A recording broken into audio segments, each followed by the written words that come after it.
Hello, everybody, and welcome to the Gilded Flask, where adventure is never far. My name is Barry, and I am your Dungeon Master for this session, and I'm joined with three wonderful people. Please introduce yourselves.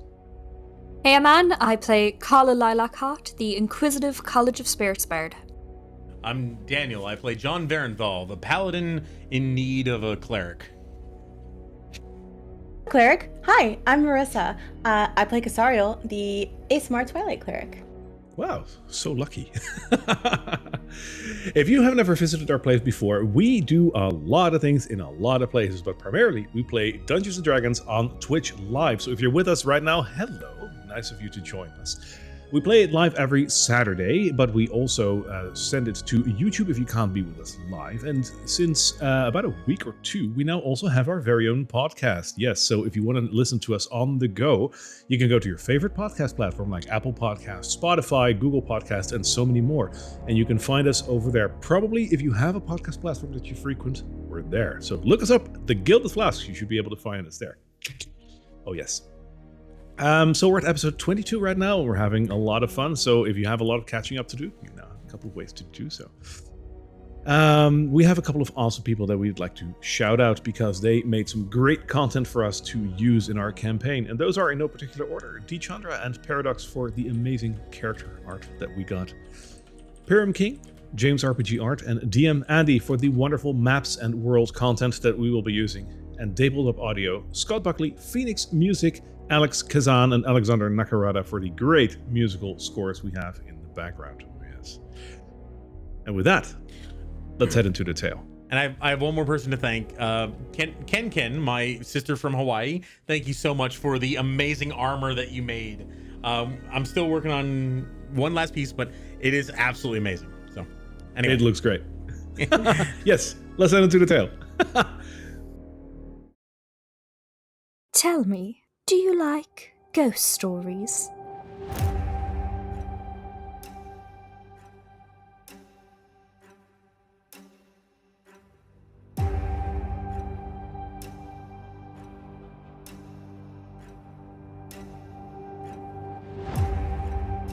I've been investigating people vanishing mysteriously into the night, never to return. It looks like I've found out where they've been.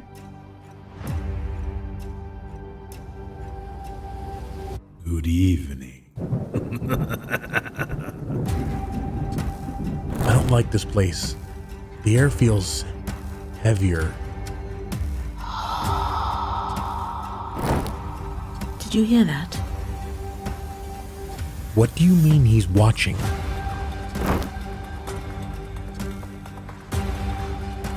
In this place, nothing is what it seems. We come from an ancient land. There's no time for this. What are you looking for? This place has taken my father and my mother. It will not have me.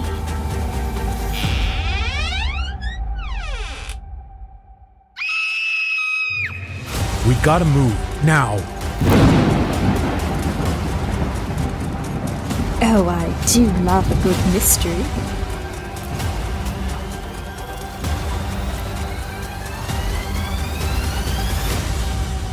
Barovia is mine, and so are you.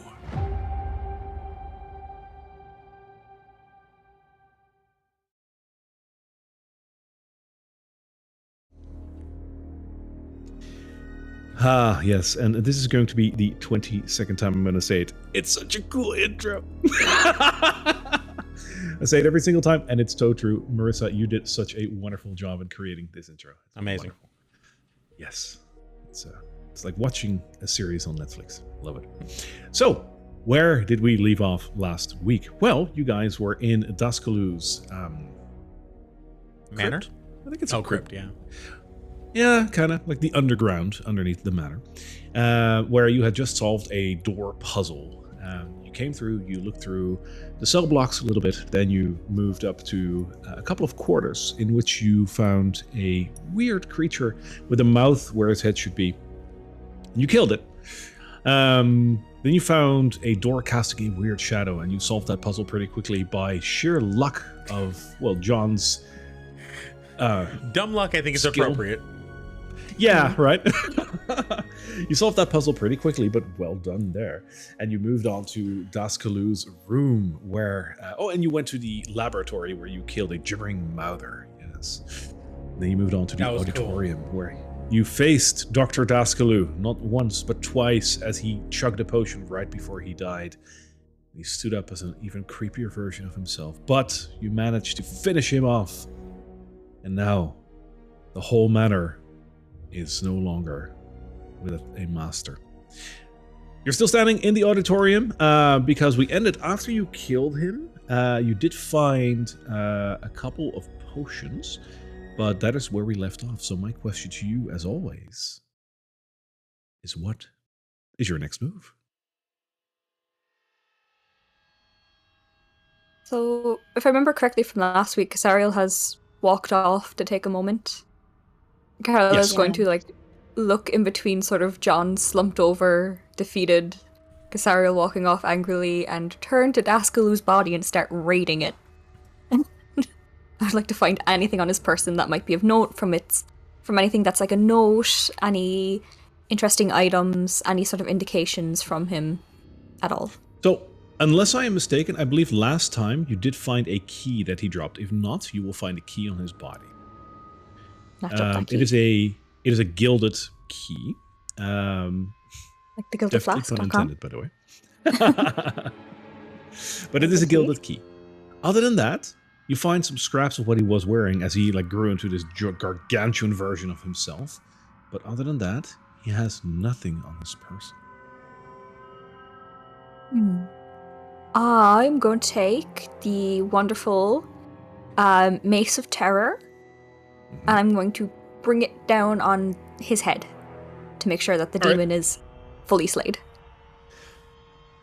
The head caves in, and a subtle resemblance of what was once Dr. Dascalu's head still lies in a bloody pulp in front of you. That is so graphic. I'm so sorry for whoever is having lunch right now. What are you doing having lunch here? It is a tavern. Eat at your own risk.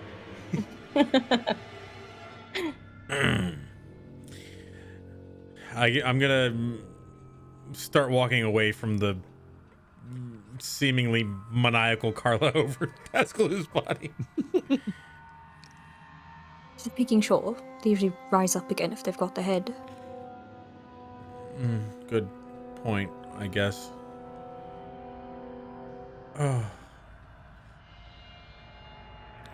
Oh, just for good measure. Find what you can in this room now. I think we'll need to burn his body as well. I would hate for a vengeful spirit to rise up. All right, John's gonna sort of cast a glance over at where Casariel is. What's going on over there? So Casariel left the room, and she's just standing just outside the doors. I'll sigh and I'll check this other room just to make sure that nothing stabs us in the back. Stick his head in the doorway over here.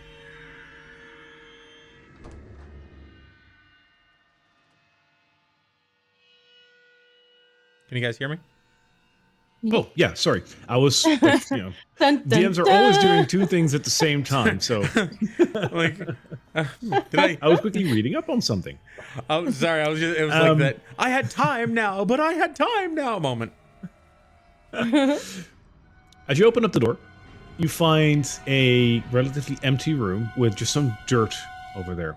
You notice that there's a lot of scuffle marks in the ground, as if a group of, creatures have been shuffling around in here. It looks like he just had a pen of his minions or creatures or whatever over here. It might be the same on the other side, but be careful.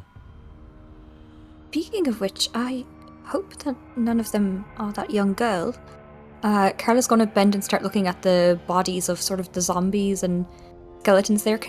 Do any of them indicate that they might be the girl we're looking for? Or anyone familiar? Do you know what the girl looks like? We got a vague description of her. So any that looks within the same range of a teenage girl. They gave us a picture. Human one. Yeah, they did give us a picture. They did. Did they? Oh my Oh, god! they did. No, I thought you said that so confidently. No, I didn't realize you did. Sorry. Never mind. Oh, I found the Grania dice. Okay, we're okay. Oh my god. Okay. Well, in that case, we're gonna go full mode again. Okay. Oh no. Kidding.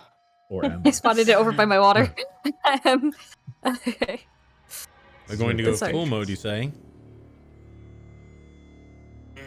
Come on. Give me a you know what? Give me a medicine check on that. Different. Interesting. Yes. Okay. Right, medicine. 13.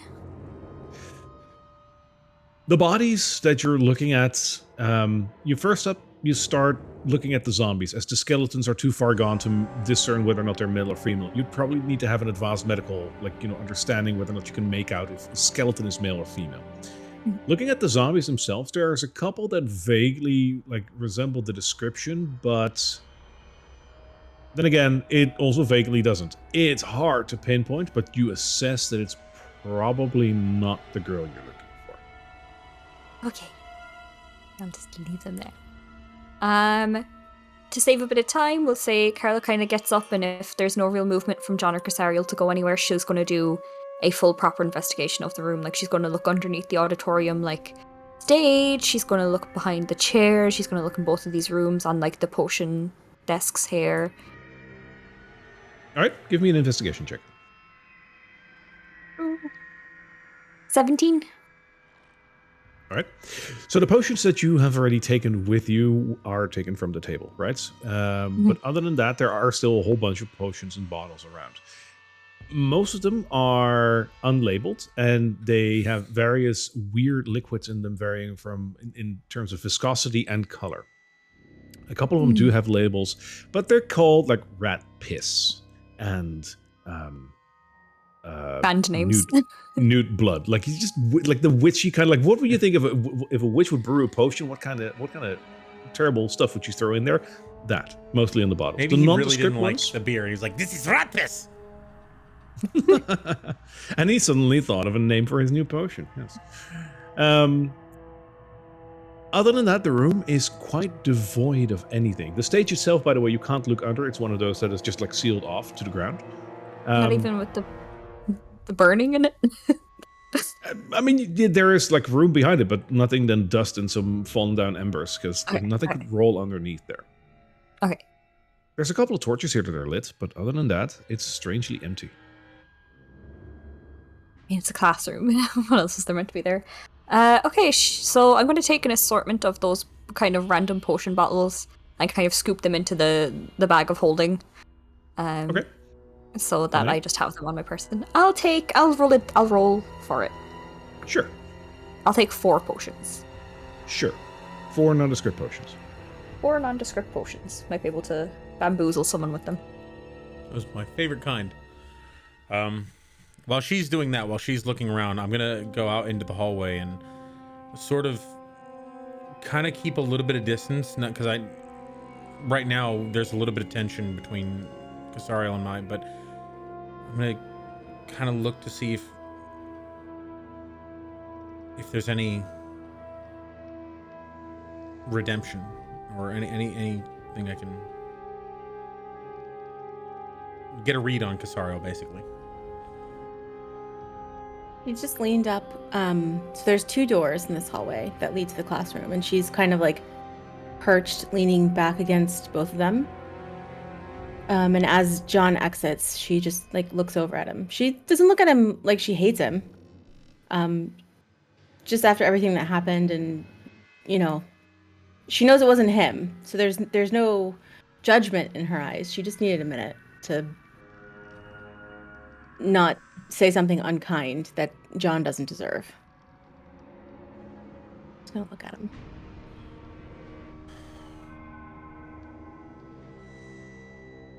I'm glad we beat the doctor. He was a lot more powerful than I remember him. Yeah. Listen, what I said in there. There's nothing you could ever do that would ever make you not my John. Right?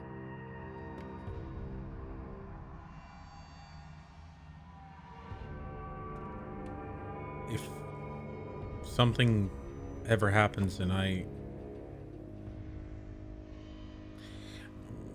probably not. There's nothing of that. I don't. Casariel, I'm going to try. You know, I haven't really fully taken the oath. I was trained, but I never really fully committed to being a Knight of Saloon. And if you're willing, I'd like to work towards that. I don't know if it will help, but it seems that whoever this is that's been doing this to me, I haven't been able to fend them off on my own, and I might need a saloon more now than I ever have before. And I might need you to. I know I'll need. And he just sort of falls silent. You know what I think? I think there must be something that's needed in this. There must be a reason why she allows this. Because I know Saloon. She would never let one of her own be taken over by something like this if it wasn't for a reason. And I believe that. That's why I haven't taken that weapon from you. No. Do you think if there's some way is there some way that she could take control instead and push whatever it is away, block it? I don't know how this might work, but I think there's something blocking her. Yeah. Something that perhaps blocks her vision or some of her power. I don't know exactly. It's something though.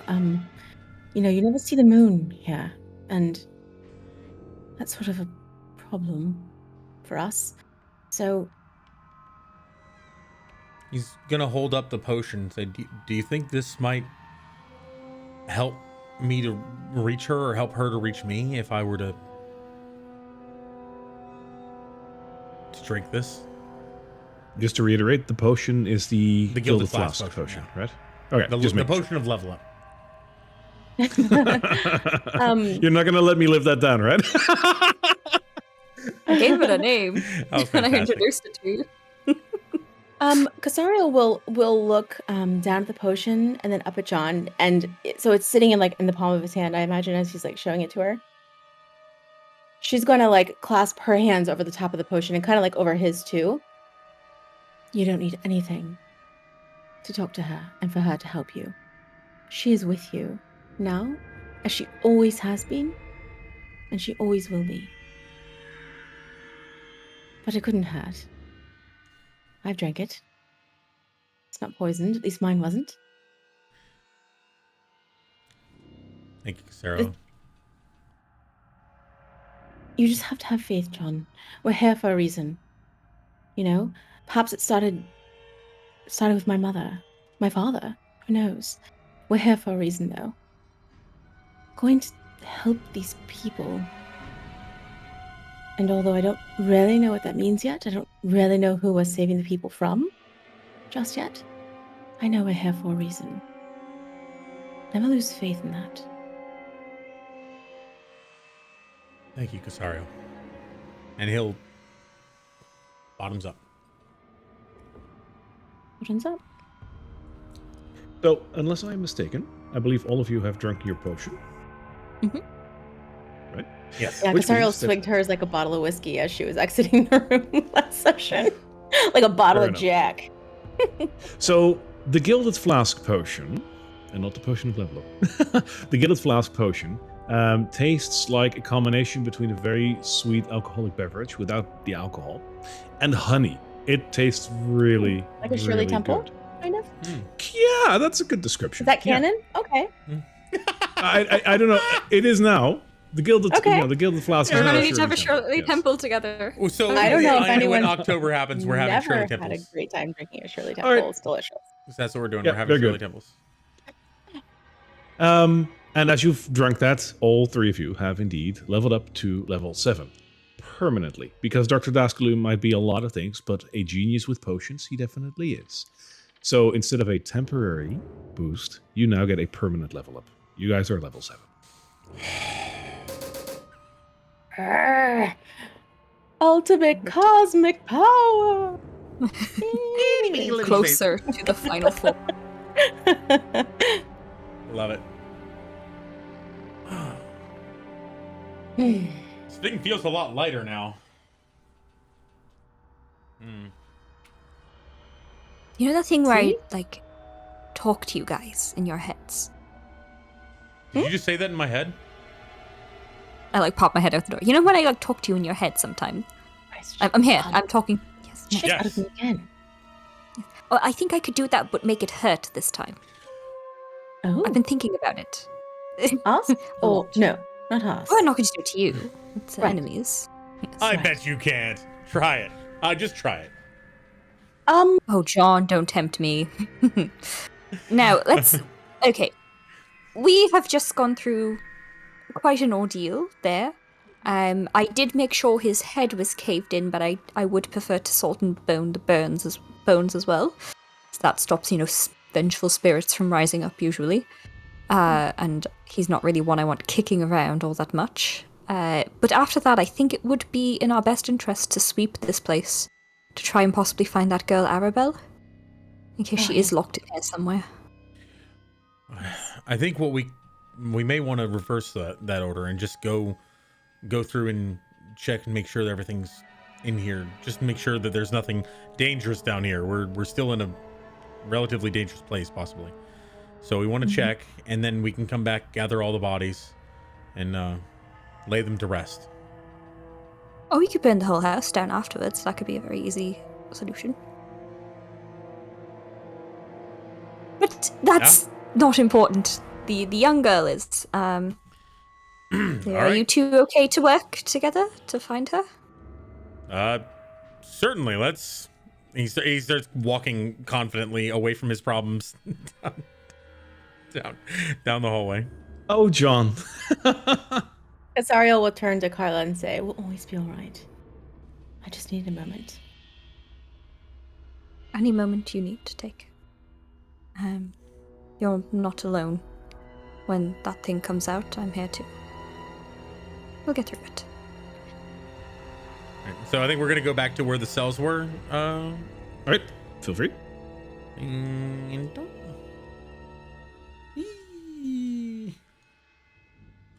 gonna stand and wait. I imagine we're all walking together. Yeah.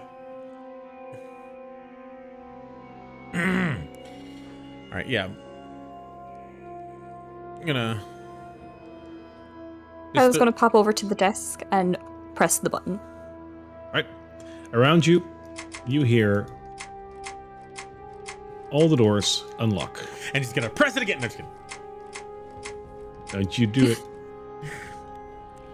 And you summon a beholder. Congratulations. Oh God. I was going to say, you press it one more time, and I sure as shit will. So I think John's gonna go door to door looking through the peephole that you said was there. Yes, every door has like a little latch on it that you can look through if you want to. Oh, There's- open now, so there's- you can just push it open. There's a long hallway separated by kind of like a perpendicular corridor, right? So like I imagine that John and Casariel kind of like make eye contact, and then each door. So we mirror each other for the doors, like one and one. We open the door, take a look at each other, give ourselves like some sort of signal that it's okay. We move on to the next one. Sure. So the one that you look through, Casariel, you see 2 desiccated corpses on the ground. Carla, for you see 1, but same thing. John, for you see a skeleton standing in the corner. It hasn't noticed you, and it is just standing there with its, well, face to the wall. Carla. The door. Lock the door. Lock the door. Lock the door. Carla. She'll turn around, kind of spot it, and then in his head she'll hear, "Just lock the door. Just lock it." All right. Is there a lock on the door that I could manipulate? There's not. All right. He just sort of holds the door really tightly. He goes, "I got this." Are you all right in there? The skeleton doesn't respond. I think it's death. What is it? Oh, there's a skeleton over here. In the. Might I remind you that skeletons do not have ears? The skeletons everywhere. Is it something interesting about it? We've got a live. Well, not really. Never mind. We We got can't leave it something. like that. Can't leave it Is it like just that. We can't leave anything undead here. Be cruel. Want me to? Actually, he sort of waves his hands, and you can actually see almost ethereal strings around his hands. He goes, "This is kind of new," and he holds his hand up, and the strings lash out at the skeleton. And I'm gonna cast Eldritch Blast on it. Sure, go ahead. To unbind the magic that is holding it alive. And I got a not good. That wasn't bad. A 10 and a 14 for my 2 beams. The 14 hits. Okay. Yeah. That was not the ideal roll. And I got a 10. Full 10 on the damage. He crashes down in a pile of bones. Okay, so the strings lash out, and not all of them hit, but the ones that do just sort of like wrap around each one of his limbs and pluck the strings that were holding it up away, and it just crumples. I like the description. Wonderful. Oh, that's new. Carla, the cell that you look at is empty. John, the next one that you looked at is a skeleton, but it's just sitting there. It doesn't seem like it's moving. I don't think these things Casario? are motivated. Yours is empty. Carla, you have another empty cell. And I'll give you the last one as well. Is also empty. John, you look into his cell and you notice that there is something alive in here. It looks like a young girl. He holds She's up sitting his, in the corner okay. and she's asleep. All right, so he holds up his hands again. And he's like, "Oh wait, well, this one's a person." What? What? Hello? Yeah. What do you mean? Carla's immediately going to push through. Yeah, he's gonna step back. There's Hello? a person over here, Casario. Are you Arabella? Arabella? As you burst in and say that, the girl just jolts awake by the sound, and she looks scared at you for a second, and then she just nods at you as you mention her name. Okay, we met your father, and I'll minor illusion, like a small version of him, his face, in front of her, so that she knows that I have definitely met him. Give me a performance check. See how well you can construe her father's face. Pretty well, he was quite handsome, apparently. Performance. Okay, that's a 22. It's a mirror image, just still. It's a picture. It's like holding up like a smartphone. Like, okay. Yeah. Yes. Brilliant father, social yes. media. Here's his Instagram. Is this him? Snap. Him, yes. He forwarded me a selfie earlier. Found him on Tinder. Hot Dove Tinder. Oh, I hate those right now. I know. I'm thinking of like a fun name for Barovian social media, but I can't get past Strahd or something. It's just, I was thinking Cinder because of burning, but Okay. No, Strahd is perfect. That's that's pretty good. Mm-hmm. screaming. Okay. Yes, so I'm going to hold it and I'm going to try and just appear very friendly, and I'm going to be like, we were sent to look for you and we found this horrible place, and we've Misty dealt Graham. with... Sorry. I was thinking plenty of mist, but okay. Wait for it. Oh, that's plenty of fish. Good one. All right, we're just gonna pause for this. Yep. I'm sorry, everybody. No, continue. Let it in. I just ruined your RP. I'm so Let it sorry. I in. shouldn't do that. Guys, Let's if go. you're I watching was this thinking after too. the fact, in the comment section, start writing down what you think Barovian and What are some good Barovian Social social media. media? Yes, Yes. please. Yes. Okay. Back into the moment I'm called Lilacott. Yes, she's going to hold this up to her and say, we were sent by your father to come find you. We entered here, we defeated the man that is running this whole place. I hope you're okay. Are you injured? Is there anything we can do? She remains silent and she kind of like shakes her head. You get the feeling that she's trying to convey that she's okay. I'll reach into her mind with message, and I'll kind of like point my finger and say, "You're safe. It's okay to talk." Her eyes widen as you do that, because that is freaking scary for someone that isn't used to something Reach like that. into her mind. Oh God. Well, I mean, like, imagine, like, you know, you're sitting there, you're scared and whatnot, and all of a sudden your head fills with a voice that says, "You're fine." That's, you know, that's something. So her eyes widen, but she does reply to that, and she says, "Well, thank you for saving me. Is he gone?" Yes, the old balding man. Yes, that's the one you're talking about, right? Not. Okay, perfect. I'm very afraid there's anything else here, but if there was, we would have been able to defeat it timely. We've managed to slay him. He is for sure dead. We've made sure we've covered all our bases. And now we need to get you home. This is not a place for a young girl to be. Can she talk? Because I imagine this is all taking place in your minds. That the first message, yes. After that, she does start speaking. Oh, okay, so, okay. yeah. It sort of jolted her to start talking. All right, well, You don't need Carla's to be going to afraid. reach down into her bag, and she's going to pull out a dagger. She's going to kind of her spare one, the one that she's kind of put away now that she has Casimir's, and she's going to present it to the young girl, and she's going to say, "Take this. We'll get you out of here, but just in case, I would prefer you had a weapon on you. And you don't have to know to use it, just make sure the pointy end goes into the bad guy." How old is this small child? So teenage, she right? she looks like she is getting up to or is very close to 18 years of age. Okay. So it's not like a 5-year-old you just handed the dagger to. No. I would have This no is- issue handing a dagger to a 5-year-old. It would not matter. This is like the older edge of teenager. She might be 18, she might not be, but it's around that. I had to grow up quickly. Now you do too. Here's a dagger. Carla did. I did not have to grow up quickly. Here you go. No, you didn't, because you're a halfling. Yes. I grew up very slowly. So yes, take this just so that we all feel safe, and the pointy end goes into anything that starts running and screaming at you that isn't friendly. Okay, she says.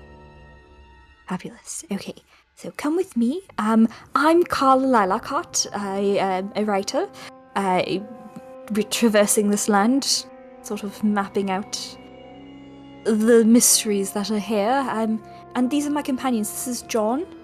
He's I'm not possessed. paladin. He is, for full disclosure, but currently not. And if he does anything untoward while he is possessed, we will kill him. But Casariel, that is who you should follow, who you should stick to like glue. She is the most powerful person in this house at present. She will keep you safe. She just nods at all of that, like that went mostly past her, and she's like, okay, sure. Casariel will keep you safe. Pointy If end. you can remember anything, pointy end to bad guy, Casariel basically God. Okay? Pointy to, okay. Yeah. No stabbing her, because I can't stop her from killing you if you do that. Okay? Okay. Okay. I think I got Bad it. guys. Okay. That's fair. Can we go now? Yes, we can leave. John's gonna look through the door. All the other cells that are still left are all either empty or filled with desiccated corpses. There's nothing that remains here. Cool beans. Thank you. All right, I'll take the lead. Carla, is there anything else we need to do? I don't When know. Arabelle looks at Casariel for the first time, she just stands still for a second and then smiles at her and says, "Hi, I'm supposed to follow you?" Ah, yes. Carla's very sweet, but I will keep you safe. I met your father. I'm sure you want to see him again. Yes. We'll take you there. By the way, how did you end up here? Were you brought here, kidnapped? What was the situation? I walked into this house and now I know that I shouldn't have. Was it a bet? I've done a lot of things for a bet before. No, I was just seeking shelter from the rain. Huh. The graves out front didn't... Never mind. John? People get buried all the time. That's true. They do, Arabelle. How were you to know? But it is a lesson to take with you. You're young, you'll have many of those. All right. I suppose... Where to, Carla? Do we have anywhere else we need to go? We should, just for the sake of making sure nothing is remaining here, sweep what we haven't found yet. You mentioned a room with a... And she's going to kind of look over at Arabelle and then kind of whisper, a room with a brain in it that we might want to check out. Yep. Seems like a dream, but there was a brain jar. It's very weird. John, visit. Look at me. Look at me. John. Eye contact. Tactfulness. Young, traumatized girl. We keep things sunshine and rainbows. Yes? There was a thinky in a bath. Better than nothing. All right, let's go. I actually think that's worse. Yeah, I think so too. Okay. I'm borderline ready to give you all psychic damage for that. That's just... Thinking in a bath. Oh, my come goodness. on. That's a totally legit representation of... Yeah. For the sake of, again, just brevity, Yep. is there anything else to explore besides that room? So we're assuming that all the rooms... Yeah. Yeah, we're assuming that all the rooms that you guys like come past that you just look in, right? Yeah. Right.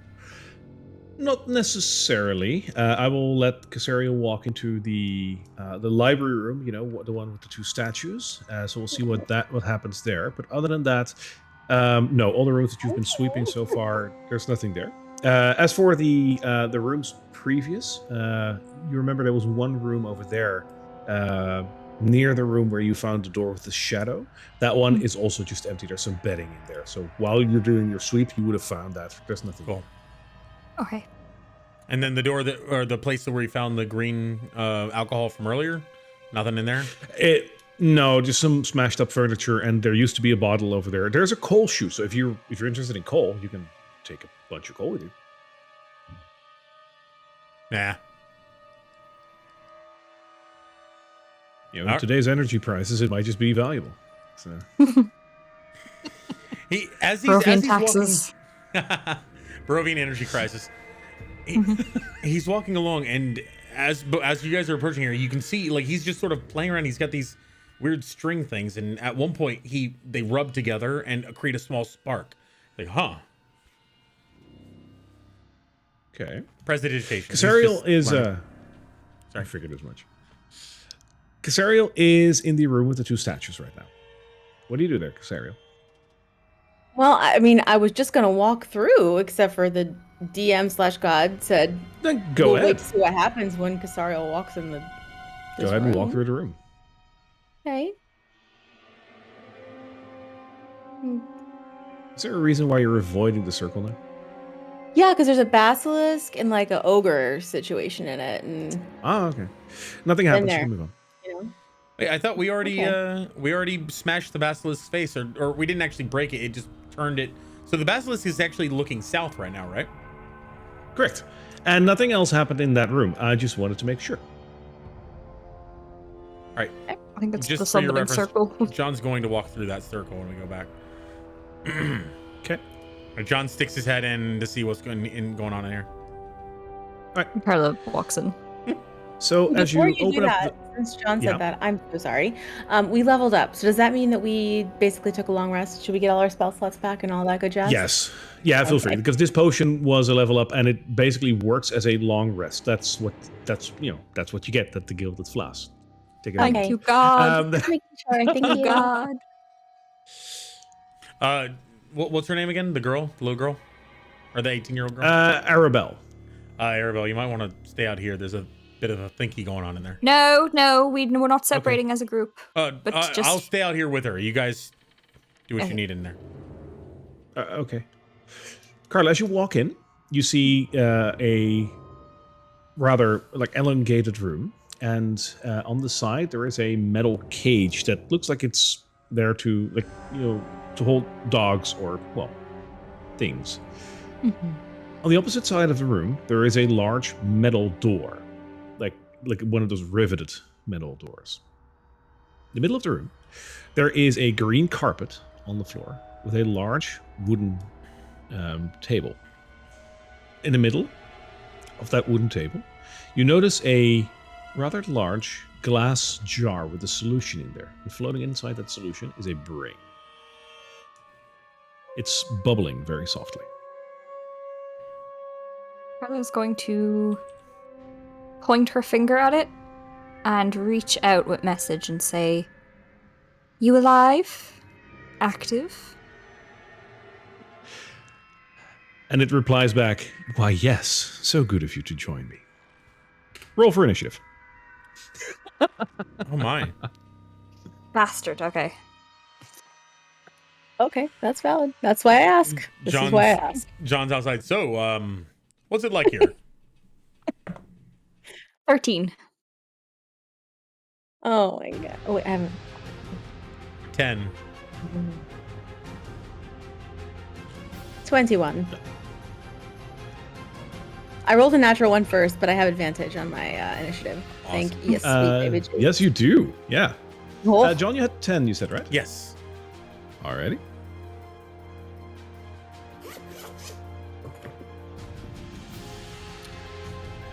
Do.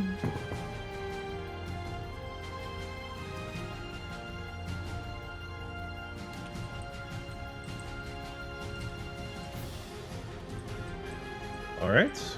Give me 1 second.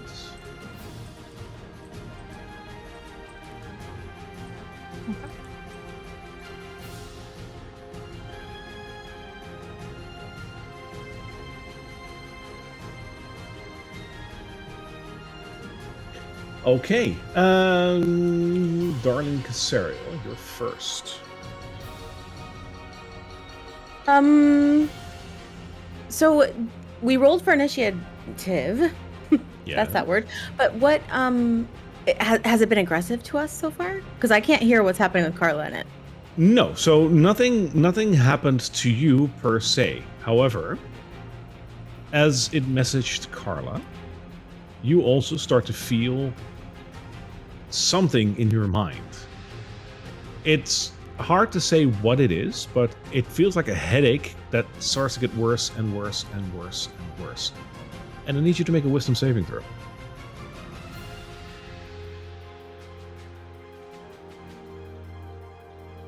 Oof. 26. How much? 26. A million. Okay. Yeah, basically. Might as well been, right? So this hurts. Like, it hurts like a headache. And it's like, it comes and it goes again. And that's just weird. And as you have that headache, as you avert your gaze from the jar, the headache stops. So you know what's going on here. It's your turn. Okay.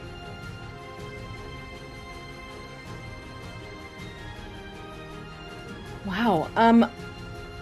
Okay. Gosh, what do you do to a brain? Yeah, give it a puzzle.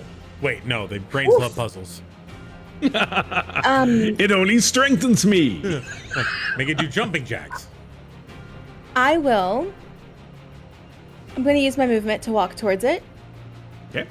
I'm gonna take my cloak off and cover the jar with it. Okay, cool. So that's my movement and my action? That's your action. Yeah, taking off a cloak and putting it over is definitely an action. Okay, so I think that was like 15.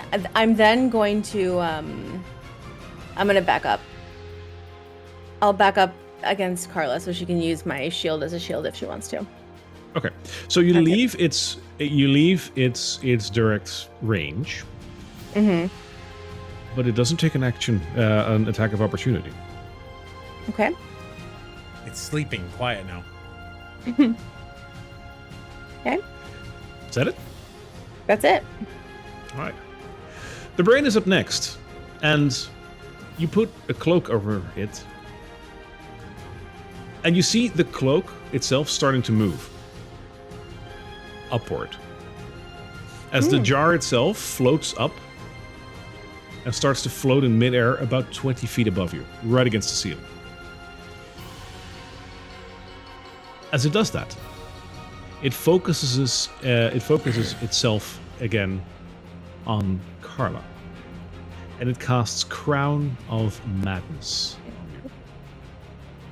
And for that, yeah. And I will need a saving throw for you, but I quickly need to check which one because I totally forgot. But I believe it's Wisdom. Would this count as a charm?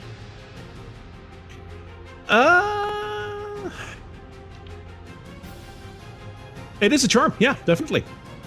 Counter charm. As she kind of feels it trying to probe into her head, you hear her sort of start like immediately like humming the same tune that Casariel has been pointing out to her. She's like, in a moment of panic, as she feels it trying to reach into her head, she starts to like hum that song that she's heard, to kind of like drown out whatever what hold it's trying to have. Beautiful, and that works. It's counter charmed, so the charm doesn't get hold of you. That's cool. It then focuses on Casariel, and Casariel, you start to feel that headache again. Make me a wisdom saving throw.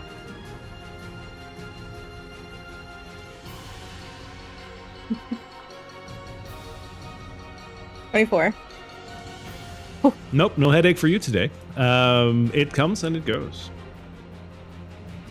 I love you, dice. Next up, Carla.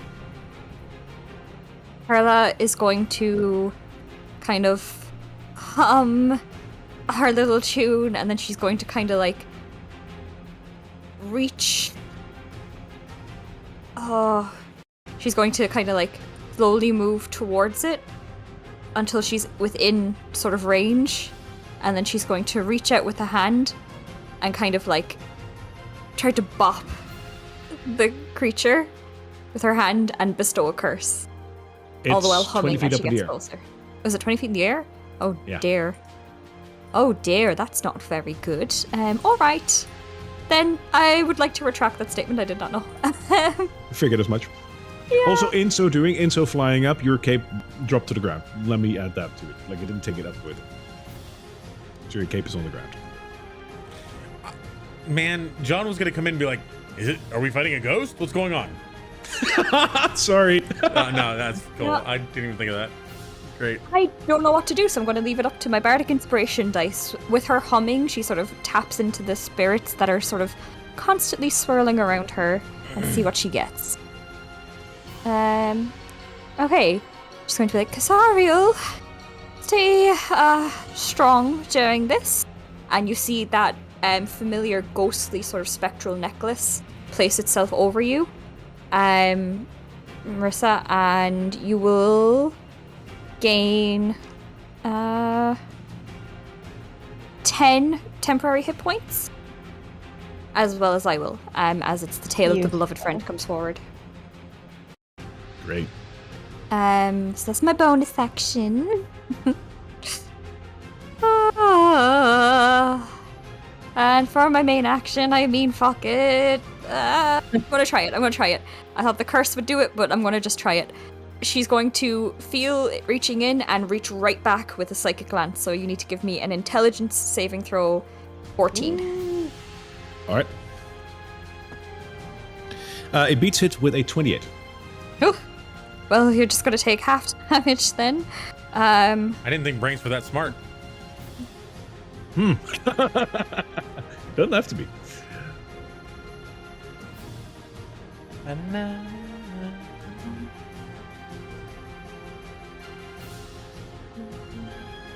What's 5 and 18? I can't, I think. 23, and then another first. That is 27 damage halved because it So that's managed 14. to deflect. What kind of damage is it? It's Like- psychic, I believe. So Does it take you see none? the jar itself start to move and to bubble a little bit more, and it does take effect, but it feels like it's doing less than you might expect. Oh, thought that would work. Oh well. Yeah, and then I'm just going to skirt over behind this pillar, I guess. Okay, cool. Yeah.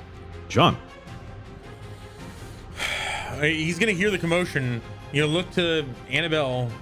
Look down the hallway. Doesn't look like there's anything coming up the hallway.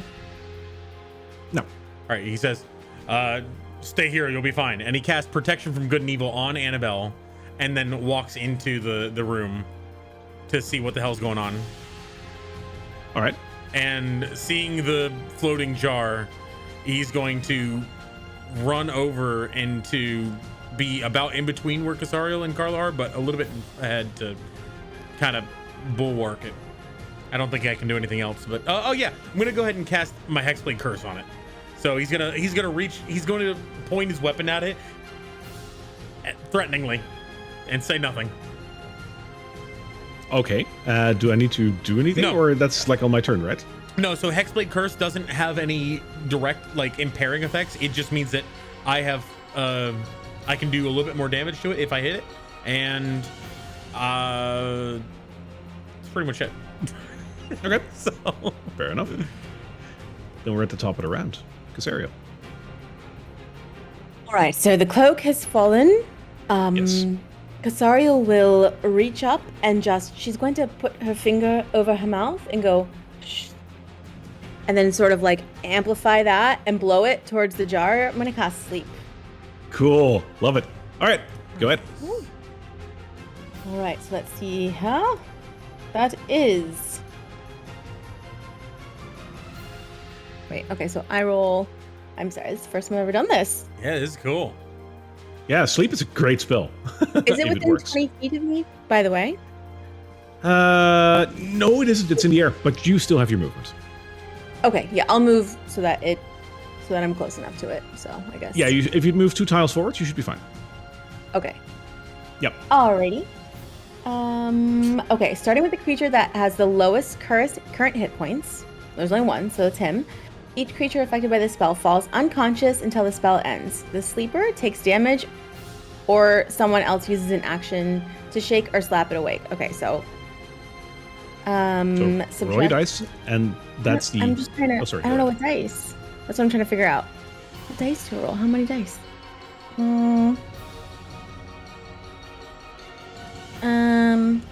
Okay, undead creatures and creatures immune to being charmed aren't affected. Would Correct. that apply? Okay. It is not immune to that, so you're fine. Oh, it's 5G. Oh, but no, okay, but hang on, no, but it's technically undead. I'm sorry. okay. So it's immune. So yeah, Yeah. so she casts it, and from there, I'll let you narrate what happens.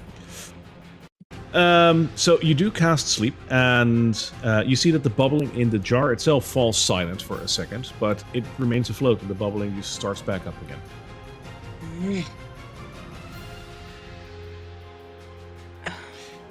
Anything That's else? it for me. All I think I used 10. 10 feet. Yeah.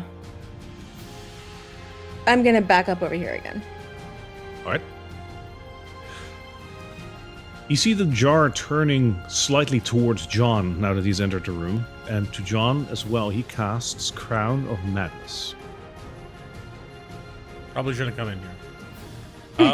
Okay. That might be a good. Yeah. So I will need from you a wisdom saving throw. All right, I'm super wise. This is gonna be great. I got a 14. That is not enough. So around your head, a purplish crown. Purple really is our color in this campaign, right? A purplish crown forms around your head with like metal spikes that are protruding through your head, it kind of looks like. And it's not a pretty sight. Nothing else happens right now, but you're adorned with a thorned crown.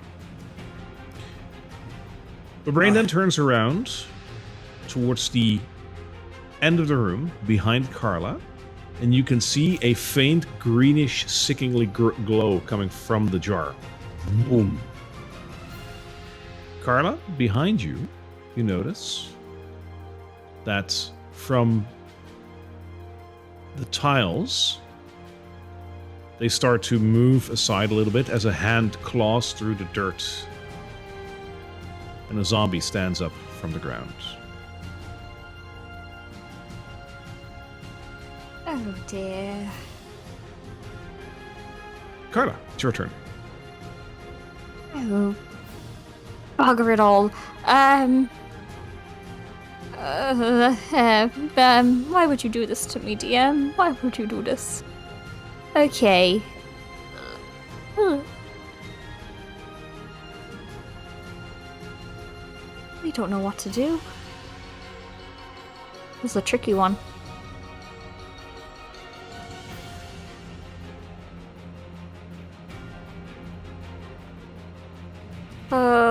Okay.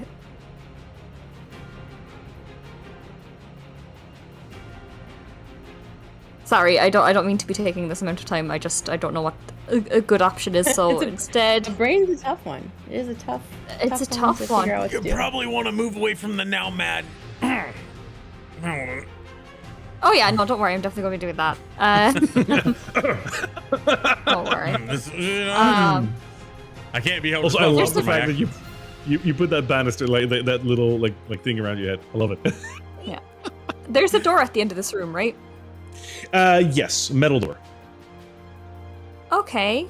I'm going to go to the metal door. I'm going to use my full action to just get over there, because I Okay. think that is a dash for me. You'll It's need like a dash move for that. 25. Yeah.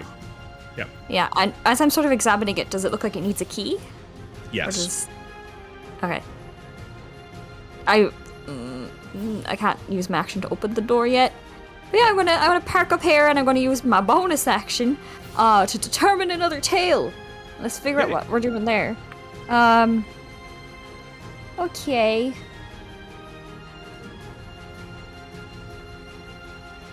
Really? Alright. Alright. In front of us, a little image of Stoker comes out from the ground. His small little puggy face appears in like a purple spectral flow and starts sort of like barking around and kind of runs and scampers off towards John.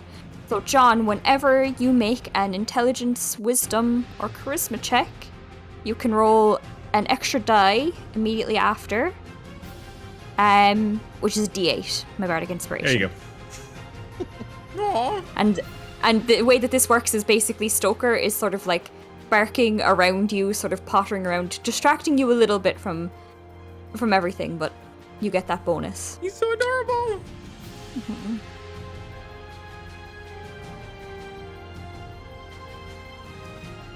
Okay. Love it. So that's my Anything else? that's my whack. That's all I've got. John, good buddy, old pal. Yes, sir. You look around, and the first thing you notice is Casariel, and you rush up and you hit her with your mace. I will leave it up to you how you do that. All right. Suddenly, I'm in this room, and I was here with my friends, but now my friends are gone. I don't see my friends. I see a zombie straight across the room from me, and I see a skeleton over near a door. So I'm just gonna rush at the zombie and take a hit, or try to take a swing. God. Here we go. Is there anything I can do? I just have to do it. Okay. I rolled a 6, and because I wasn't using heavy weapon master, that means I do the full thing. So that's 6 plus 9 is 15. I got a 15.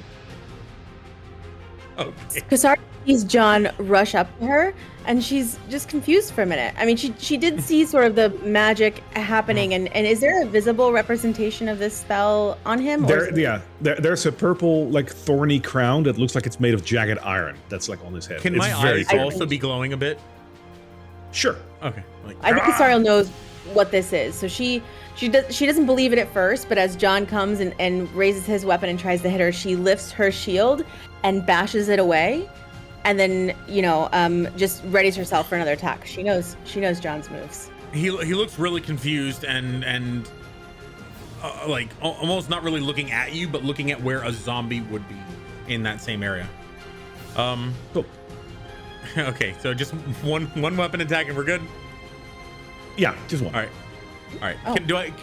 Can I try to make the save again, or is it just done? Am I maddened? It is for now. Oh boy. Yeah. Okay, so I can't try to make an escape. Okay, got it. I'm good. I'm quickly having a look if you can, but I don't believe you can. The charmed target must use its action before moving on each of its turns to make a melee attack. That's what you did. Target can act normally if you choose. No creature or if none are within its reach. Nope. On your subsequent turns, the success spell ends.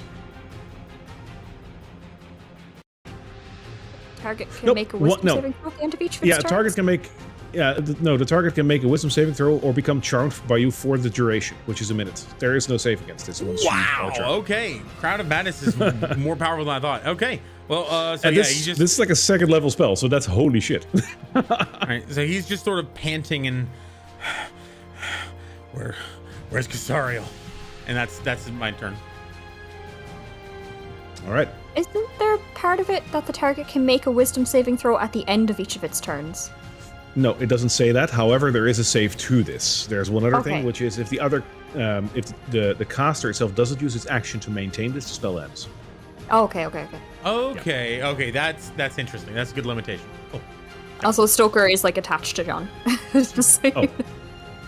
So he's there. Yes. Top of the round, Kasariel. Calm down, boy. All right. So she just bashed his attack away. She's going to look at him, and she's just going to hold up one finger. She's going to hold up her other hand, and like mist and like purple like electricity forms around her arm, and you see a spiritual weapon forming. And usually her spiritual weapon is a scythe with the phases of the moon on it, but this time it's going to be a phantom crossbow that appears on her hand. The Silver Stars have a very special weapon called Moon's Hand crossbow. Yeah. So if I may, I'm going to flavor this spiritual weapon. I'll still roll the spiritual weapon, but I'm just going to flavor it as though it is a crossbow that appears on my arm. Very Tyrande Whisperwind, but spiritual version. And love it. Yeah, I'm gonna point at. Actually, I need to take one step to my left here, right. But then I am going to aim it at the zombie down there, and I'm going to take a shot with my spiritual weapon. All right. So that is 10 to hit. That misses. Okay. Yeah, I imagine like she sees Stoker and she sees John and she's like very distracted. So then she's gonna go, all right. And again, her hand raises up, and from it, electricity forms a sphere within 30 feet of them. And so there's a crackling field of electricity within 30 feet. As she channels divinity, I'm going to do Twilight Sanctuary.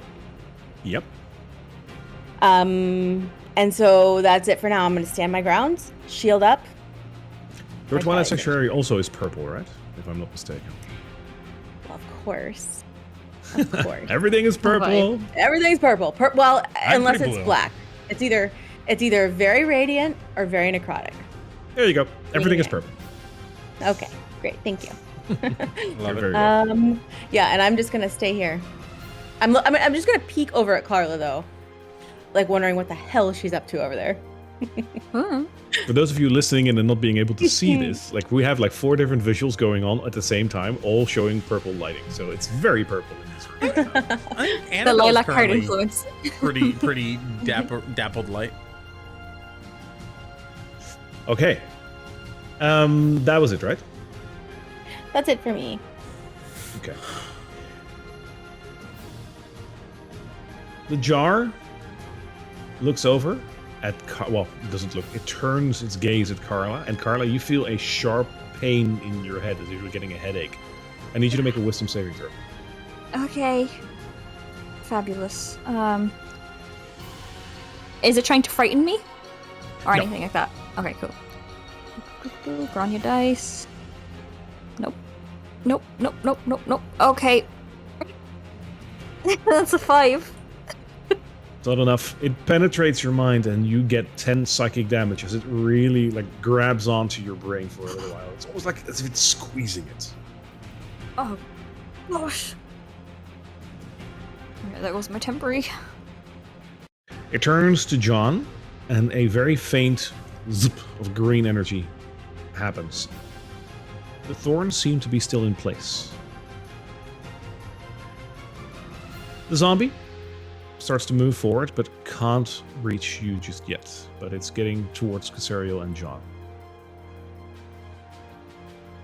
Carla, I believe you already have 10 temporary hit points, but at the end of your turn, a lightning bolt of purple hit you, and you receive 10 temporary hit points from my channel divinity. Excellent, yeah, because I she in started range? with it. Am I? Oh, you're not in range. I'm sorry. Ooh. That's A-okay. It's A-okay. It just got rid of the ones that I gave myself, and that's alright. You're It's 30 feet. Yeah, no, you should just be able to make that. So yeah, you get them. no. She's actually 5 feet out of it. I think she's Oh, is 5 she? feet out of range. Yeah, Hang on. she is. Yeah.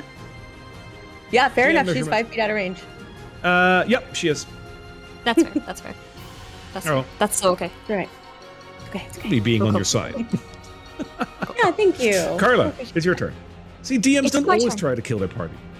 Ooh, I could try to open this door. Okay, this is something I don't know the mechanics of. I would love a rules lawyer in here. If I tried Yep. to charm John, would that remove the Crown of Madness? Ooh, now that's a question that we need to look up. But I think there is no such thing as being charmed by 2. So I'm gonna let the Like I'm dice trying decide. to invade that space that creature has on Yep. him. If you can charm him, your charm overrules the other charm. I will allow that for this, at least for this session. I'll look it up after. That's a Cool. good Okay. question. She's going to look at the door. Look at John, look at the door. John, you really don't want to be hitting Casario. She will kill you. And she's going to try and do it. So give me a DC 14 wisdom save, please. All right, I'm gonna roll my non-good dice. Here we go. Let's see. Oh, come on! God. I got a 17. saved it. Motherfucker. Motherfucker. All These right. things never roll higher than Gosh. 10, and I got a 14. Yeah, and I was thinking if you cast a spell on a party member, you can voluntarily say that you accept the fate. However, in this case, I would rule against that. He's already Yeah, because because you are he's charmed. charmed. So- yeah. And just I've seen this happen in other campaigns. Don't know if this is the normal way, but basically 2 charms can coexist. It just means that you can't attack that person that charmed you or disadvantage or whatever. But whatever the Okay. case is. Well, we'll look it up. Yeah, I we'll think look it up. this is an interesting one. This I is really honestly cool. It was- don't know.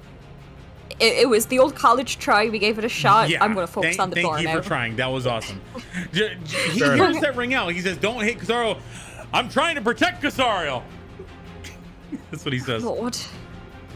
Okay. Yes, are good at playing mad. Anything else, Carla? Is there anything else I could do?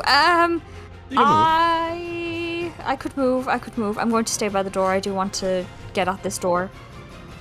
In case John... I don't think John gets the opportunity. Okay, that's fine. So with that then, I'm going to dissipate Stoker. I'm like, oh, you're fucking useless. And as per usual, I'm going to try and determine a new tale. Poor Stoker. And Stoker does not listen to me. He comes right back up. Oh Sorry, my you God, now you have did kill advantage. him. You- Casariel, you now have a D8 to add to wisdom, intelligence, or charisma checks. I imagine she tries to dispel him, but he's just like, no, and goes over and hangs out with Casariel instead. He pees on John and then walks over to Casariel. Yeah. Spectral pee and goes over. Oh, Jesus. All right, John. Casariel's still a zombie in your eyes. Take a swing. All right, I missed it the first time, but that was a warning shot, and he's gonna. All right, so I get 8 plus 9, 17. Does not hit. Okay, thank God. Why are you so slippery, Annabelle? Where are you? Stay out of harm. That's my turn. Actually, it's not your turn, because at the end of your turn, the lightning bolt comes down from the sphere. It hits you and it radiates all over your body. And instead of giving you temporary hit points, it is going to end the charm effect that's on you. Yeah, you can. Good call. Oh my God, yes. I love it. Let's go. Suddenly, Casario's standing in front of me. Are you a zombie? What's going on? We'll discuss this later. And I look over back at the zombie. I believe it. Is it my turn? I don't want to hijack. Yes, Yeah, I'm done. Yeah, no, we're back at the top of the round, so it's your turn. Okay. Yes. We'll talk about this later. I'm going to look over at the zombie again. My spiritual weapon operates once again as a crossbow on my arm, and I'm going to take another shot at him. Go ahead. Okay, 17 to hit. That hits. Okay. I swear I will memorize this soon. Okay, 1d8 plus 4. Oh, 10 points of damage. You shoot it in the throat, and it's bleeding all over, like the congealed black blood that is coming like rushing down. It's still standing though, but it doesn't look too good. Okay. And then, how far away is the jar? 5, 10, 15 plus 20 in the air.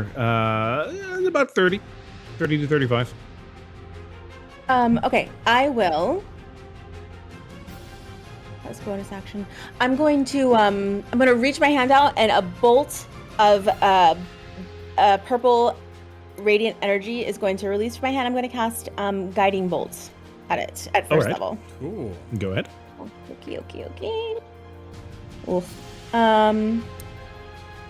15? That hits. Woo. Okay. 4d6. That's a good What kind one. of damage is it, by the way? It's radiant damage, I believe. Let me just double check that.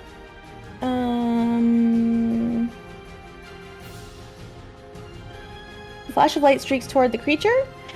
Make a ranged spell attack. Radiant, yes. All right. 5, 6, 7, 8, 9, 10, 11, 12 points of damage. And the next person that attacks it has advantage.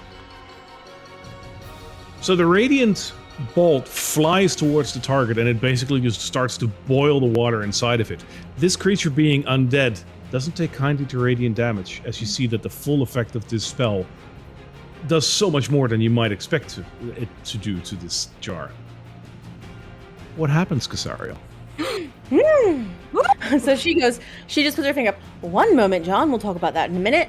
Operates the crossbow. Boom! Takes a shot at this zombie and hits him right in the neck, and he's. Ugh! And then she looks up at the jar. She's like, I've really had enough of your shit today, Dascalu. Releases a guiding bolt. The jar breaks open and splatters everywhere. Radiant pieces of glass just like shimmering as they fall to the floor. And I imagine the brain Beautiful. just splats.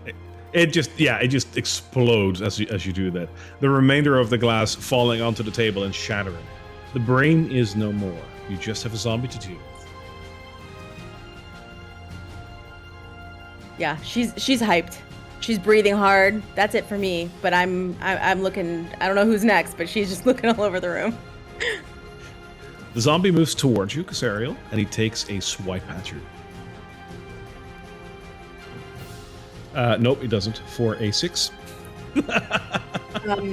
As he comes over, please, and she bats him away with her shield. Gives Stoker a switch. I may. He takes another swipe at you, because these are special zombies. And that is for a 19. So she was overconfident in that first one. She like bashes him away and then gives Stoker a little scritch, too overconfident, and then takes the full brunt of this second attack. And that is 8 points of bludgeoning damage. Aye. Woo! Carla. I'm gonna open the door. Oh, Brain's dead. Awesome.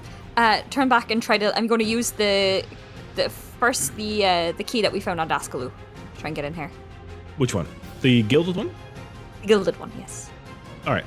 It barely fits the lock, and it feels that as if you're going to turn this key, it might either work or it might break. Do you turn the key? No, I'm going to switch it out for the magic one then. Okay. The magic key adjusts itself to the size of the keyhole, and it fits in perfectly. Oh, can I turn, or is the check of my action? You can turn, but then you have to check with the D20. Okay, yes, I'll turn. Check with a Alright. D20 and not turn. D20? Stop fucking me over today. That's a 16. The key itself doesn't, it sort of jams. So if you can take it out again, it doesn't work. Well, take it out, pocket it. Is there any other keys that we got? Probably. Probably. So I didn't even right. check to see if the door was open. You didn't. No, I just decided to start shoving keys in there. Yeah, if you're going to allow me to, I'll give the door a kick to see if it opens. All right. It's a metal door, so you're going to hurt yourself more than the door itself, and the door remains in place. That's your action. Motherfucker. Alright. Anything else? Oh no, they've got that handled. Alrighty, John. All right, so John tried to hit this zombie twice, and he missed both times. It's crazy. And then suddenly he blinked, and Casario's standing there where a zombie was. And he's like, what's going on? She raises her arm, shoots the zombie, raises her arm, blows up a brain, and he's like, hang on. And he turns over to the zombie, and he just whacks it as hard as he can. Go ahead. All right, so I'm going to pop over here, and I'm going to go ahead and make 2 attacks. I got a natural 20 and a 14. Yeah. They both hit. All right, so I'm just gonna go ahead and do the 20 first because crits. Yep. That's gonna be plus. Hang on, I got a lot of pluses here. 2d6. So we're doing crunchy crits, right? So that's gonna be Yes. 12 plus 15. Also, it didn't really matter, but my curse didn't really do anything against that thing. 2d6 plus 15 plus 12. So that's 27 plus 2d6. That's going to be 33. All right. Do I need to ask? What happens? All right, so yeah, all that happened where he's, trying to hit the zombie. It disappears, and seemingly it jumped places over there. This is a very strange zombie, and he comes over and just backhands it, and the weapon just mists it. It turns into mist. Perfect. Absolutely perfect. You hit it square in the face, and the face comes, the head comes right off of the body, and the body just stands there in disbelief for a couple of seconds before it slouches to the ground. It's just perfect. Oh, wonderful. You guys have defeated the jar. So Casariel is standing there. It got a good hit on her, and her nose is bleeding, like her own blood. And then John just liquefies this thing, and it splatters all over her. Casariel is very fair. White hair, very fair of skin. She is completely covered in brains and goo and gross. It looks like she's got red hair and her nose is bleeding. So she looks horrifying at this point. It's a look. Harry. Very Carrie. Yeah, very Carrie. Did you have temporary hit points from your son? So you got 10 at the end of your last turn. The last turn, I think you fixed my brain badness. Yeah, you just went again though? Right, When you so I got 10 this time? Cool. And temporary hits, And then, so did you, before the zombie hit you? Did I, what now? Did you get temporary hit points for yourself before the zombie bit you? Not yet, because it's at the end of my turn. Okay, because you had a turn sorry, before yes. the zombie.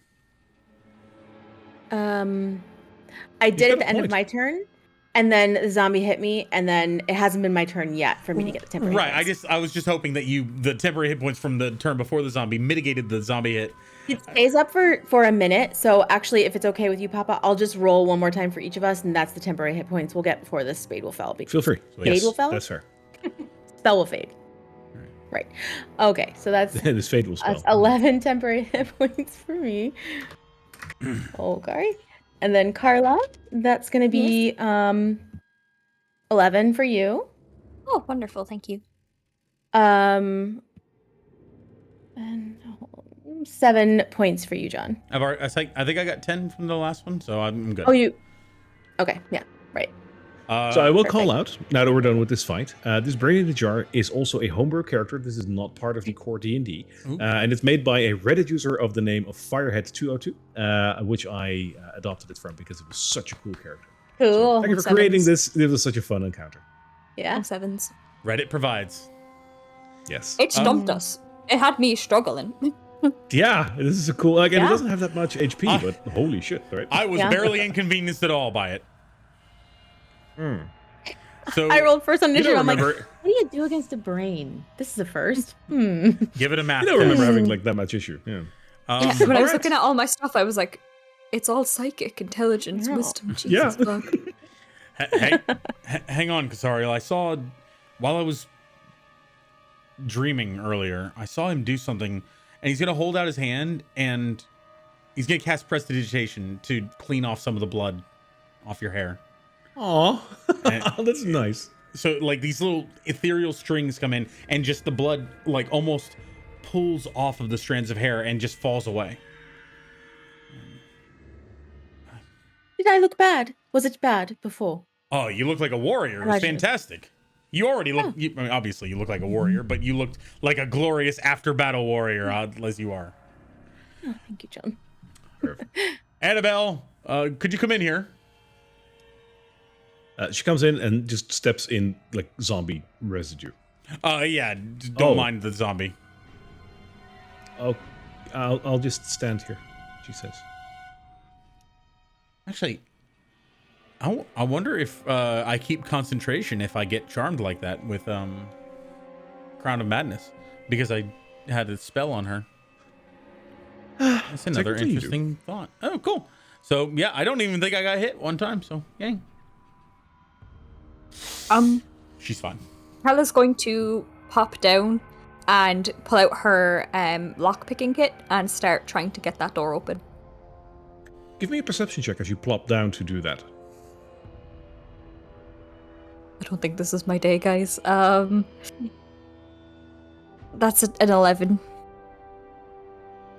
I'll honor it. As you plop down to get your thieves' tools to start lockpicking this door, you notice very faintly a little bit of gold residue on the lock.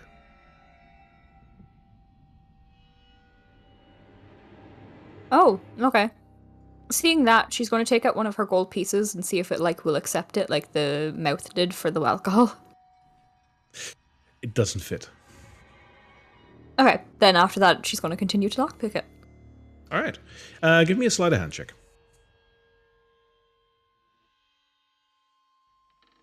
Hmm. 16. Doesn't want to open. So tragic. I can't get this door open. John, you managed to open the door last time. Can you figure something out? He's gonna go up to it and he's gonna wail on it and try to go. I think I have the key. He's gonna slam into it with his weapon. The door doesn't budge no matter how much force you apply to this. This is a solid metal door. Do we have any keys? I've tried both of the ones that we have. It has a bit of gold dust around the... Do we have any The golden lock as keys? well. That'd be strange. I don't have it in my notes if we do. I think we do. One of your keys is called the Gilded Key. I just tried that and... Okay. And I I'll told you try that the it's a gamble whether or not it works. Yeah. I didn't want to break it, but I suppose we'll give it a try, and I'll try the gilded key again. And I'll actually turn it this time. And it unlocks the door. I can't trust you. Guidance! You open up the door, and I think all three of you want to be present for this, Cassariel. Annabelle, come with me, darling. Mind the mess. The thinky. It was never mind. The door opens, and as you walk in, there is a light behind the door. And the light itself casts a shimmer off of what you find in this room, for this entire room is packed with treasure. Oh my gosh. I'm buying a house. I'm buying a What's- house. This is exciting. I know you're excited, but do check for traps. You know. I do that. Make sure. Yes, I will. I will do that. Very like a kid in a Excellent. candy store. She's going to like poke around, a little bit of arcane energy, a little bit of investigation to see if anything's going to reach out and try and kill them if they touch anything here. Right. Give me an investigation check on that as well. While she's doing that, I'm going to ritually cast detect magic. Okay. We'll allow those 10 minutes to happen as you do it ritually. And as you do, yeah, there's magic in this room. 14. There's no traps, however. Okay. Confident with her ability, she's going to start like scooping into the bag of holding all this gold, all this silver. You also open up the chests that are here. Oh yes. What do you take us for? I will. The Every chests are square inch. unlocked. The chests are unlocked as they were behind a safe door, basically. What you find over here, you better get your pens out. Oh boy. I'm so excited. I'm so excited.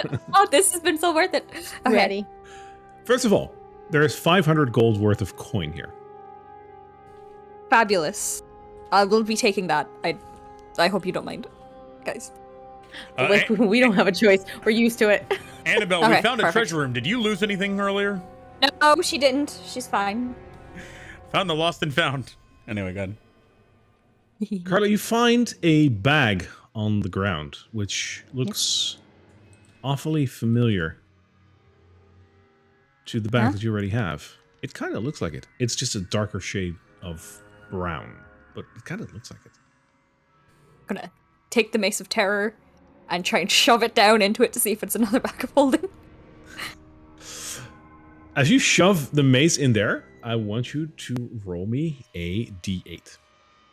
Oh, exciting. 5. 5. Okay. So as you do that, a bird jumps out of this bag.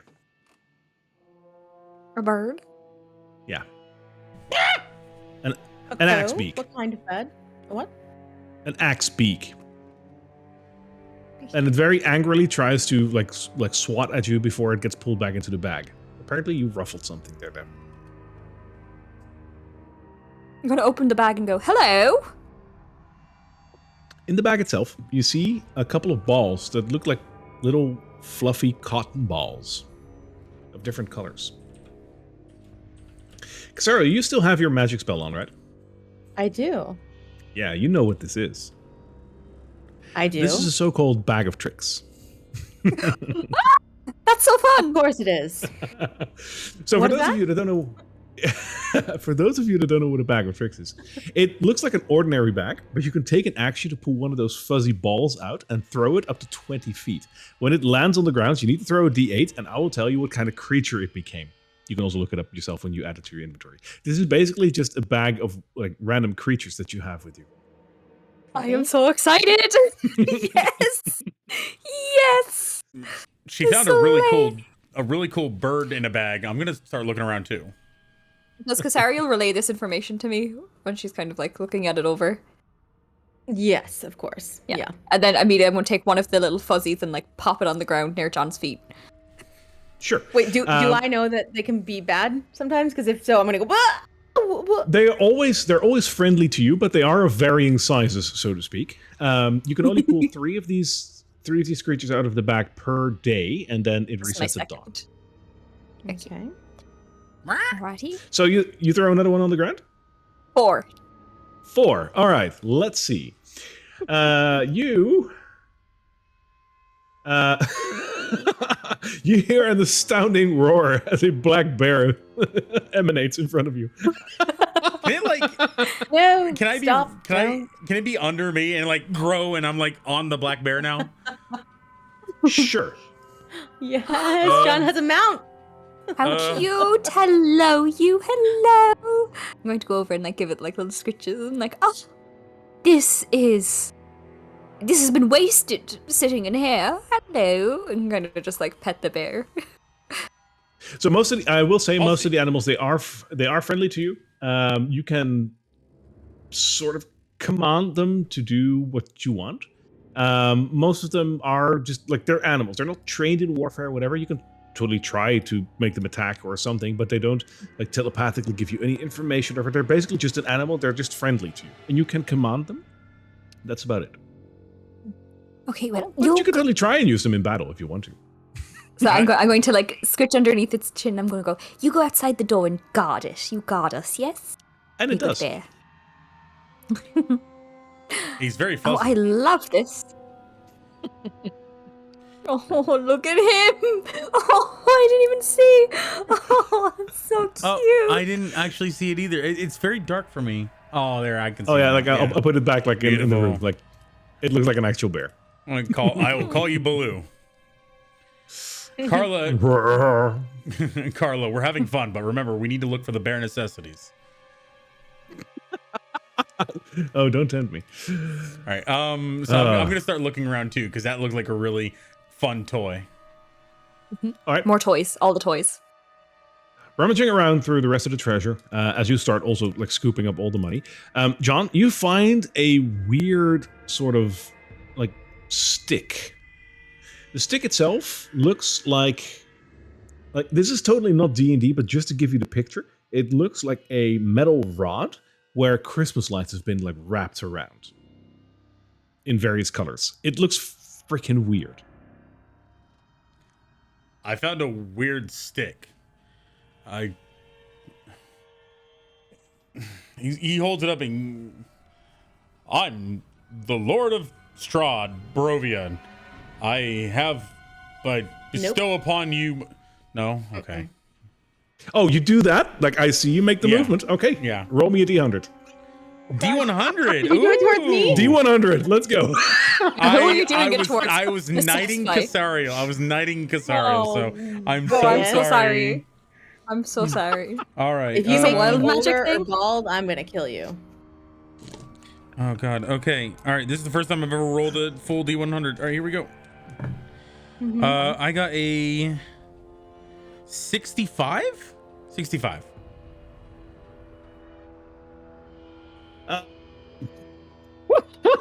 Oh no. Oh no. So you waved this at Casariel, right? Yes. Okay, Casariel, you disappear from the plane. What? Where do I go? Carla.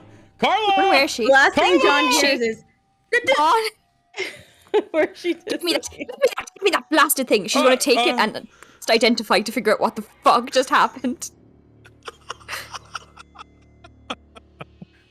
No, I'm gonna retcon that because you're not an object, but I totally had to. Oh. Okay. So then let's just say a chest behind her. Yeah. Yeah, Okay. the chest behind her just disappears into the ethereal plane. I am the Lord of the Strahd of Barovia. I knight. It That chest better not have. Yeah, chest is just gone to the ethereal plane. What is Casaria, that? you still have your magical, like, you can still see what this is. Yeah. No, I mean I can see that it was magical, and I was trying to tell him, but he. Is this a wand of crate removal? You're not far from it. My dear players, this is a Wand of Wonder. And the Wand of Wonder has 7 charges. While you're holding it, you can use an action to expend one of its charges and choose a target within 120 feet of you. This can be a creature, an object, or a point in space, unless specifically stated otherwise. Roll a d100 and consult the following table to discover what happens. And there's anything between you cast slow to you make yourself very tiny to you cast fireball to you remove something from existence. So it's basically a random weapon. Deck of many things. It's a deck of many fun. things in one. Yeah, but John, I have the Buddy? power. I have the power. if you ever point that at me again, I will pull out your toenails and shove them down your throat one by one. Casariel, it's a Okay. it's a wand of crate removal. You're not a crate. Oh my god, that's so funny. You can see there's zero smile on her face. She's just staring at him. He's gonna put You it. believe me? He's gonna put it on his belt.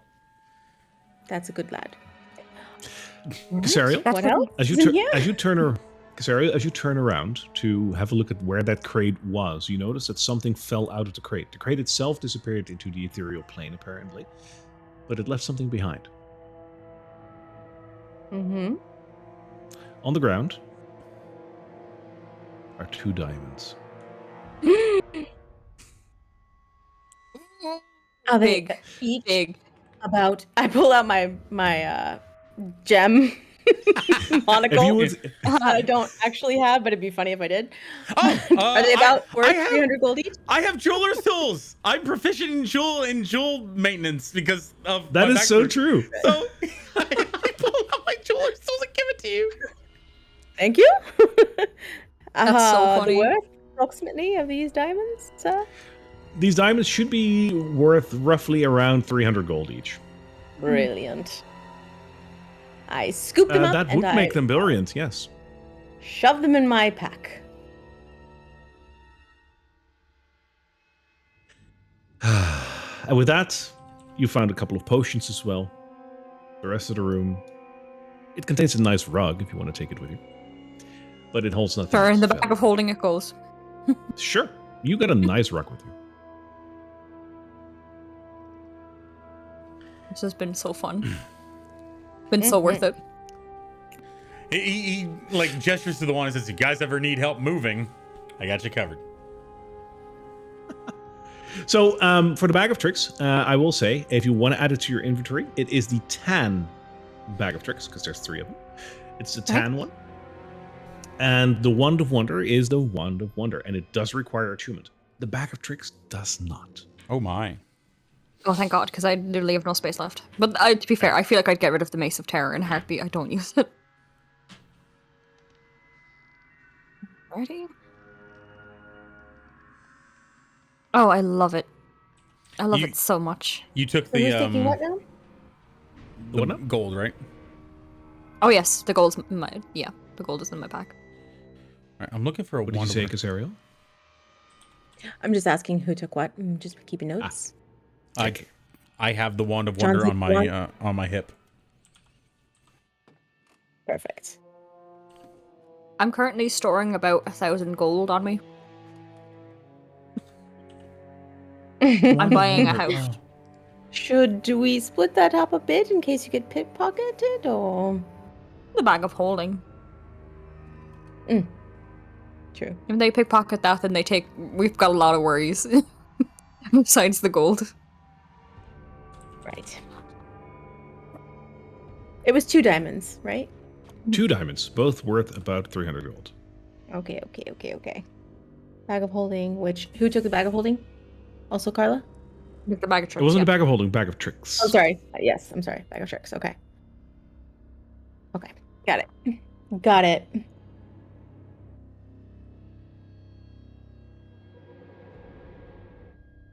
Excellent. Oh. Today has been so worth it.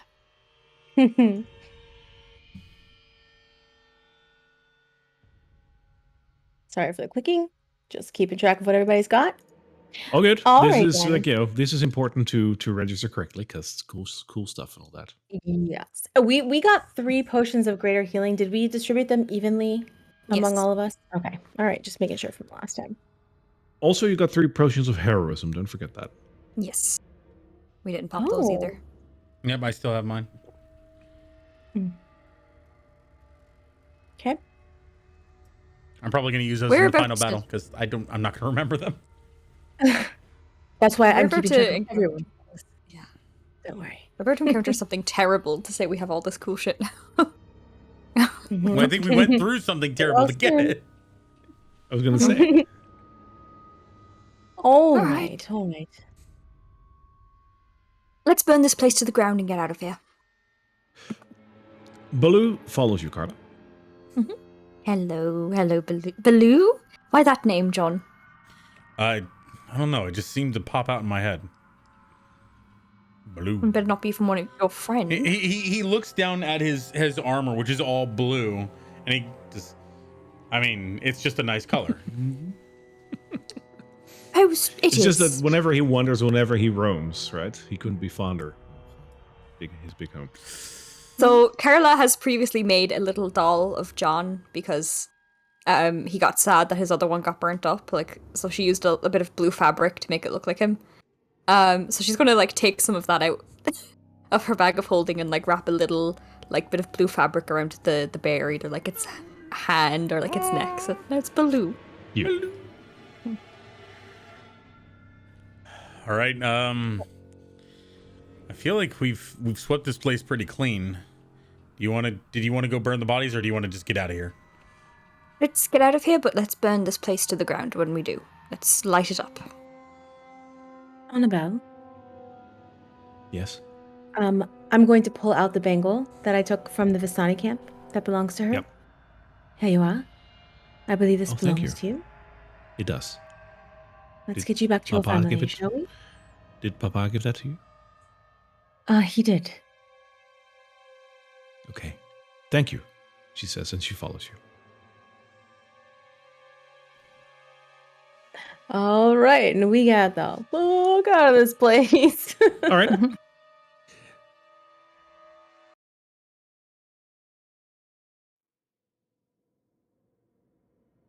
You get back up outside, and Annabelle will obviously follow you as well as Baloo.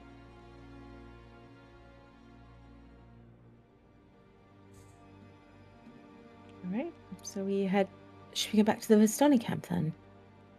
Yes. Carla's going to say as she starts sort of Is this made of stone or wood? This house? The what? The house itself is, on the outside, is made of stone. The flooring is made of wood. However, the crypt downstairs was solely made of stone, also the ceiling. Okay, so then we're probably not going to be able to burn it. But is this made of wood, the shed? The bodies? It is. Okay. Oh, we do have to check to see if that poor bastard's in there. No, he's with the Burgermeister. Never mind. I was thinking of the guy with the boots, but he's definitely with the Burgermeister somewhere, probably. All right, let's just get out of here. It's not worth paying too much attention to. Camp, then? Yes, though I do want to note, on this pillar, sort of here, Carla's going to leave another note, like they did outside the death house.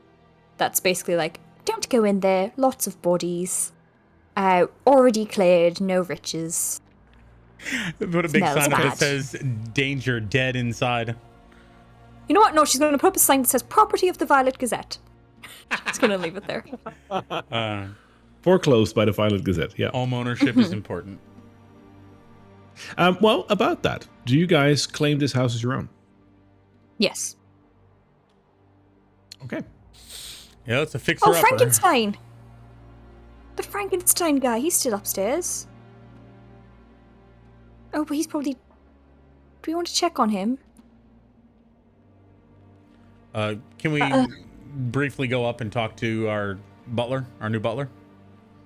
As you do, he is still there, and he's still pacing around, and he greets you friendly. So your master is indisposed. He's dead. We've taken care of him. And I Okay. minor illusion, like a little stick figure, Carla stomping on Dascalu's head. You see him Yes. nodding at you and saying, okay, Respect my class. what now? You have a very important job. You're going to clean up this place. All the dead bodies that are here, you're going to put them out in that shed. Go find them, put them in the shed. All the blood stains, if you can get a wipe them down. Just make this place very nice for people. And for you. And if anyone Okay. comes in here, that's not the three of us, or someone who says they know Carla Lilacat, John Verenthal, or Casariel Silverbrow, you murdered them.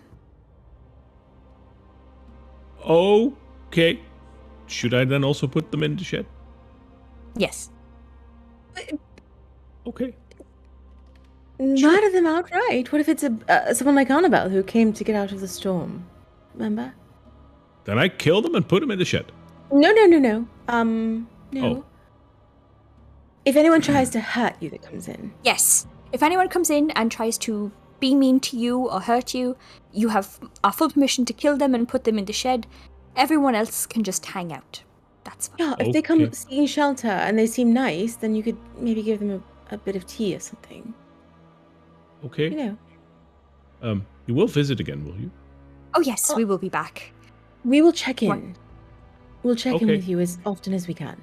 Do you want anything from the outside world that we can bring you?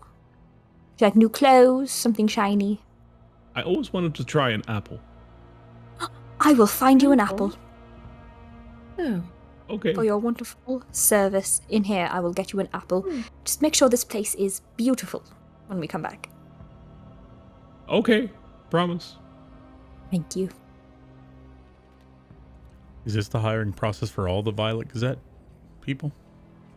No, there was like a rigorous interview for my round of it, but if I had to do it, this is how I'd do it. I was in charge. I think it's far more, effective. Oh, wonderful. Yeah, so sign up front, foreclosed by the Violet Gazette. I just love that. That is just so funny. Yeah. It says for sale / sold. For inquiries, and it's like a painting of Carla's face. Call Carla Lila Card. For increase. And now she's a realtor. And then Rodia's underneath, first realtor. for complaints, talk to John, and it's just a picture of an angry paladin. No, for complaints, go to Kasari. Okay, that's She much was more. doing it. Well, we don't want to scare them that bad, okay? Yeah, her picture, instead of saying Casario Silverbrow at the bottom, it just says fuck off. Terms and conditions apply. Terms and conditions are. Sorry. Asterisk. It's a picture of Fuck her casting inflict wound and just melting somebody. And it's, Yeah, we spend a full hour getting this sign up, and Oh, that's God. genuinely what it says. I like it. We could possibly rent it. That's another source of income since those pies didn't work out. All right. Anyways. You guys ready to move on? There's a horrible dungeon below this, and we're like, oh, we'll just Haunted houses are notoriously easy to rent out, aren't they? No problem.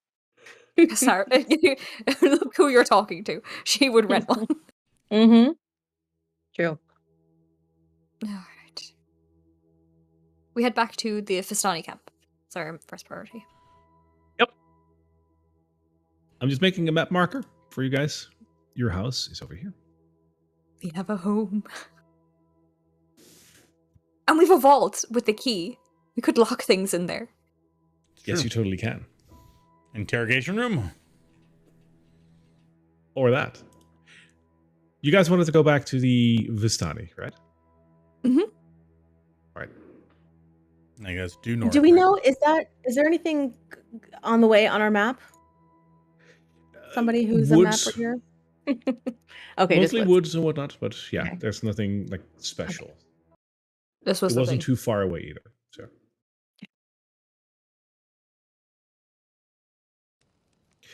All right. You guys were down here. Let me just quickly move you to where you should be entering. Look at the DM not being prepared and cleaning up the map. Oh. It happens. There we go. I mean that made sense. We came in from the north or from the south, right? Because we left from the south. You're right, actually. Yeah. Look I at think the DM you- being an idiot. Look at moving the them back. look at the DM having already been prepared and doubting himself. best DM Yes. ever. No doubt, no doubt about Barry. Ah, All right, Yeah. there you are. Annabelle, this was your home, right? Yes. All right. Well, you're safe now. We'll escort her up to her father's camp. She will walk with you. As you enter the camp, you hear a lot of different sounds. Some people that are saying, "It's Arabelle. It's Arabelle." And other people are saying, holy shit, it's a bear. Yeah, so he's safe. He's friendly. He's blue. Minor illusion to cast out my voice to say, he's friendly. The bear is fine. Also, Arabella's fine. You see people popping out of tents here and there, just looking at you like, what? Bear hugs, 2 gold apiece. You're on to something. We've got to teach him tricks. We've got to teach him tricks, John. What did I do? You gave us a made me lovely chaos. companion. How long does this companion last for? When will it disappear? Until dawn. Until dawn. Oh, exciting.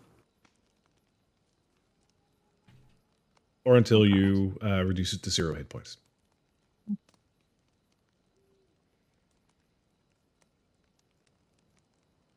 All right. I imagine you guys want to go into the tent, right? Of course. I'm just looking at some of the effects of this Wand of Wonder. Oh my god, this is going to be hilarious. Yeah, they're fun. As you get back into the tent, Aragal steps forward with a tear in his eyes as he sees his daughter, and he says, I am so glad to see you again. Whatever happened? And I imagine you relay where you found her? We let him know. Oh, and that awful little cabin up there, it's clear now that there's nothing in there. It's now property of the Violet Gazette. I can't thank you enough for what you've done. I honestly thought we would have lost her. I didn't know where or when or what, but I thought I would have lost her forever. I'm indebted to you. Thank you so much for helping. Is there anything we can do for you? Yes. Information. I was going to ask for a is dance important. party. He grins at you. He says, another go at it, huh? Oh, what were you looking for, I should ask Casariel? that. Well, we do know there are many different groups of Vistani. Yourself for one, Madame Eva for another, and then a few more. Do you know, can you give us any information on the others? All the others are roaming. They travel from place to place, but they don't have a place they call home permanently like we do. Are there any distinctive marks about them? Any leaders we should know about?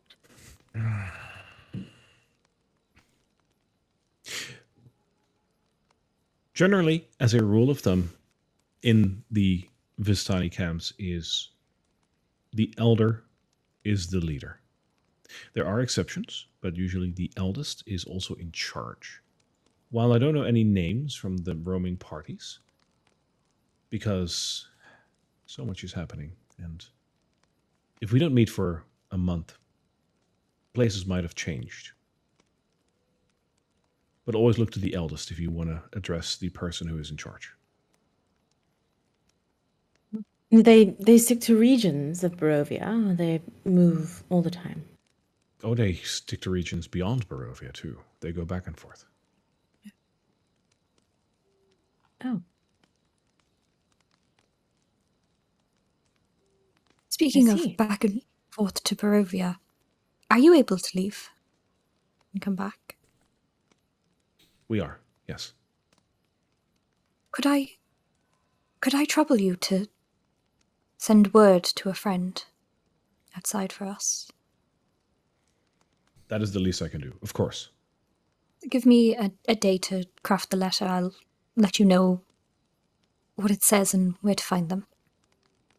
Are you going to drop it off over here? Yes, I will. Then fine. Yes, you have my word.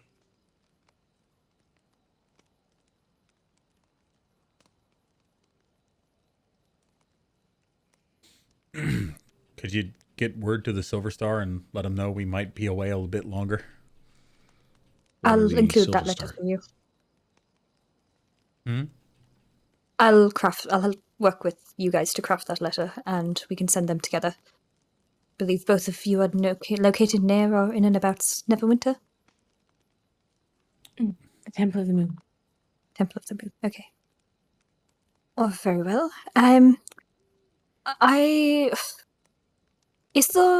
We asked a lot of information to them last time. Yes. There were a bunch of different things. So I think Did we a ask final- them to help us with the windmill situation? No, we did not. We've run into a little bit of a snag. Have you met the women at the windmill? I believe it's a mother and 2 daughters that are making pies over there. Yes. Have you ever had those pies? I don't think I have, no. Why? Stay very well away from them. They are nefarious. And delicious. We've drawn. They are made of children. They, Doesn't change. Fact. the women that live there, they kidnap children from the side of the road. So if you have any young within your camp, do keep them safe and secure. And they use them for an ingredient in the pies to enhance their abilities. They are powerful, powerful creatures. We had a scuffle with them. We did nearly succeed in, I think, taking them out, but they overwhelmed us. If we were to return, is there any way we could perhaps trouble you for warriors or equipment that could help us take them down, even information that you might be able to acquire along the Information roads? is something we can always help you with. As for sparing men in a fight, it would need a very good reason, but I am always open to suggestion. Do you think, Azariel? Yes, if you would research for us, I believe they're hags. They're a coven of hags. And I know a bit about how to defeat them, but not everything I should know. So perhaps you could have your people research that for us, and I'll reach out to you in a week or so. I can try. Allies and enemies of theirs as well would be very important. The person that took your daughter, Was an ally to them. yes. So it is Okay. personal for you, I'm afraid. He snaps his fingers, and a couple of his tiny come close to him. And he looks at them and he says, "You heard what they said. Go ahead and make it happen. Let's see what we can come up with." They nod and get out of the tent.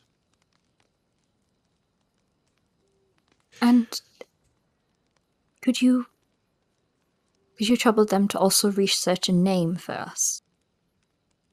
What name might that be? Escher. His eyes widen when you mention that name. Do you know anything?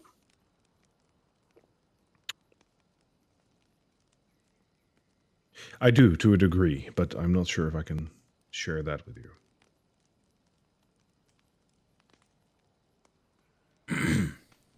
In his head, he'll hear,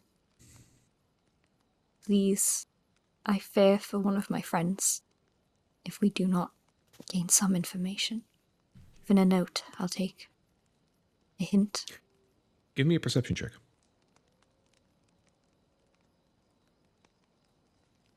Oh! That is a 21. I rolled a natural one, but I'm lucky. You're lucky, yes. You notice Aragol shooting glances over at Zintori, who is at the southern part of this tent. As he answers to you and he says, "I'm not exactly at liberty to discuss, but know that these are powerful forces that you're meddling with." Thank you. I appreciate what you've given us so far. Towards which fellow? Zintori. Zintori. It's the gentleman in the southern part of this tent that looks like he has like very fluffy hair and 2 very large silver hoops in his ears. And I suppose if it's not too much trouble, could we park up here for the night? Just But for of tonight. course. But of course, our camp is yours. Please. Thank you. Anything else?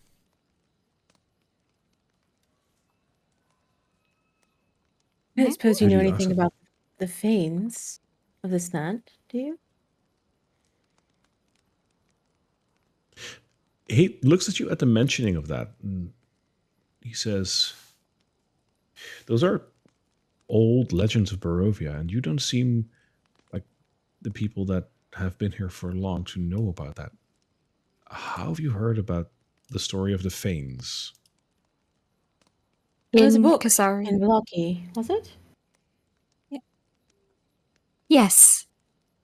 In Kasariel's head, she's going to hear, the elf leader told us this. I don't know what they share between camps. Sarah doesn't nod, but she's understood by that reaction that she needed to kind of cover her tracks. So she just says, it was a book in Vloki. It was in some bookshop we saw. Huh?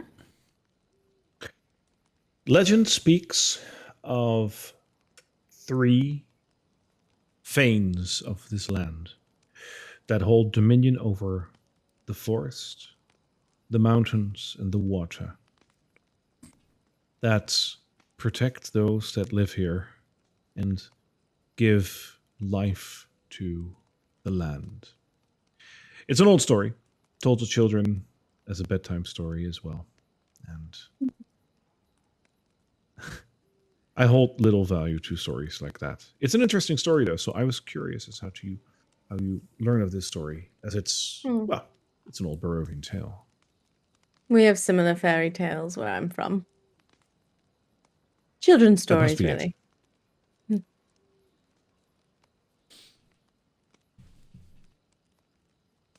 Well, will we drink and be merry tonight, since we've got Arabelle back? Is it not call for celebration? I just want to make sure, did you ask to be merry or married? Mary. I heard Merry. that too. I figured as much, but I Merry? couldn't distinguish that. So John looks over at her and is And like, be merry. wait, what? this is like a very Merry. obscure Barovian comment that I also didn't Okay, know yeah. of until Ariel recently. doesn't get it at all. She says it, and she looks at John. She notices the weird look. She notices the weird look from the guy looking at her. She has no idea why they're looking at her weird. If she does sound, I guess, like she said, married. So she's just gonna maintain his eye contact. No, is that not the custom? A party, perhaps? They go around, a little. We do Yes, dancing generally without it's it being a duel. I guess I have room in my wagon, if that's what you're asking. Is that why you keep the party supplies? That's a way to put it, yes. Let's have a drink together, shall we? Oh, if you need to move anything, I've got a stick of crate removal. Do not let him use that anywhere near the camp at all. You have full permission to lash him like you lashed that man before. I would if not. he tries. I would never use it without, if somebody needed it, or if we were John, speaking essentially to use your stick in your own time. Please. I will hold on to my stick for later. And with that, you get into some drinking, sitting around a fire, sharing tales, and just relaxing generally. After which you all 3 get a wagon that you can sleep in together, all 3 in one wagon. You can take a long rest. You are more than safe over here. Yay! While you're doing that, we're going to take our short rest. Yay! Hello, everybody. Welcome back. I hope you guys enjoyed your break. We did. It's always fun to talk with you guys in Discord. It's always fun. Thank you for joining over there. It's just fun to just like share some opinions and have a laugh, right? So, before the break, you guys finished up Dascalu's Manor. You found a bunch of treasure, and now you went back to the Vistani camp to deliver Arabelle as you found her in one of the cells in Dascalu's crypt. You delivered her. Her father was very happy. He shared a little bit more information with you guys, and he offered, of course, a place for you guys to stay. So you've had a wonderful long rest, I do hope. If not, then you can still apply that long rest. While And we were kind of getting our long rest, sorry, I don't mean to Yes. interrupt you, but while we were doing that, I imagine we're having like drinks, we're chatting with people in the camp, we're setting ourselves up, like that kind of thing, having our merriment, not our merriment. Were we? Yes. Yes. Yeah, apparently, Casario was being married to someone, but like I think during the drinks and sitting around a campfire, that probably got cleared up. So you're fine. Yeah. Yeah, so while that was happening, Carla's going to take off her hat. She's going to unbutton one singular button on her shirt, just a little bit further down. She'll fluff up her Okay. hair, and she'll go and try and find that Centauri guy to sit down and try and schmooze him. So you're finally Mhm. getting true to your nature as a bard. Okay, I'm loving this. Yes. Only took 22 episodes. Yeah, listen. Okay, so yeah, she'll go and she'll like sit down beside him and she's like, I'm so wonderful that Arabella's back in the camp, is it not? Yeah, I guess. I'm glad that everyone is done with searching for her, so we can all just congregate better, like back at the camp. Yes. I didn't catch your name earlier. What was it? Oh, my name is Zintori. Centauri. Oh, what's your sort of business within the camp? Are you a hunter? Are you into the politics? I personally, in my group, I'm the financial advisor, so to speak. Really, I'm the second in command to Aragol, and I make sure that all the trade that we do is up to par. Do you do much trade with many people? As much as we can. Yes, we trade a lot of things. We got an interesting potion. Actually, I've that'll already allow you to go heard. through the mist. Yeah. So, Yeah, I've already heard the behind the scenes of that. Very smart though. Very good way to make money. it helps us. And in terms of that, do you just wait for people to come to you, or do you ever boot off? You know, Every see once in the a while, we world? also venture beyond the mist, but not that much. There's other Vistanis that do that more often than we do, but every once in a while, yeah. Do you know of a Vistani named Lingari? I do actually. He's sitting over there, and he points to the other side of the tent. Yes. Are you close friends? He's one of us, I guess. Not very confident. I would call me and John friends. You know. Lugardi has helped out other Vistani groups for a little while now, which is fine. Every once in a while, we do try to help out others. He helped out Stanimir not too long ago, I believe. They went to venture out to what was the place called again? Something with a Daggerford, wasn't dagger. it? Daggerford, that's the one. Mhm. They needed to pick someone up over there. Oh, you're looking right at the delivery item. Is that so? Oh, interesting. It is so, yes. So you can understand I am a little bit interested in him,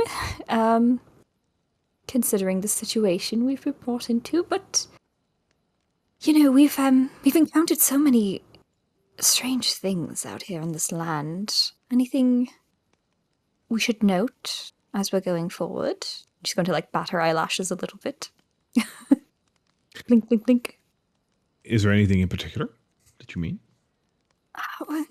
Anything very dangerous that we should stay clear of? I mean, names have been thrown around.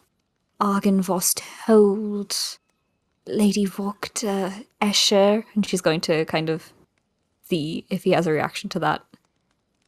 He seems to be almost blissfully ignorant to whatever you're saying, and he just gives you like this schmuck grin as you're talking to him, and he says, "Well, the only danger you should watch out, of course, for is me. But other than that,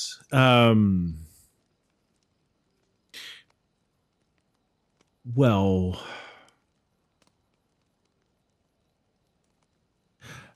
How much of an adventurer are you? I'm very adventurous.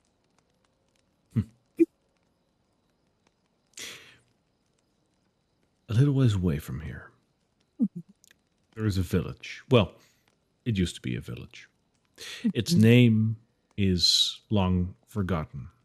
At least to me it is. I know it's just a village. The village itself has been consumed by the swamp in the area. Some people say it's haunted. Some people say an evil force is governing the area. Whatever the case may be, if you feel that you're getting into a swampy area, think twice before you move forward, or you too might become part of its weird inhabitants. Very interesting. And say on this this little map, whereabouts would you think this swamp is? And I'll pull out the map for him to have a look. Then he vaguely points in a certain direction. Do you want to have the map quickly pulled up? Because I can, but then I quickly have to grab it for you. Yeah, if you don't mind. Sure, sure. If I know where it is, hang on. Where did I leave that? There it is. Let me give that an appropriate size so it actually makes sense.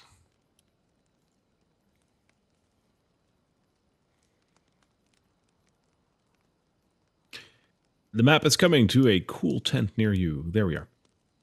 Let me just put it there. He points at the map, and you notice that he is pointing downstream from a river that is just beyond Valaki. Oh, okay. He says if you cross the river and then go down, you will pass a castle on the way. And from there, beyond that is the swamp area. Oh, very interesting. I haven't explored much that direction yet. I don't want to. There's not really a reason for me to go there.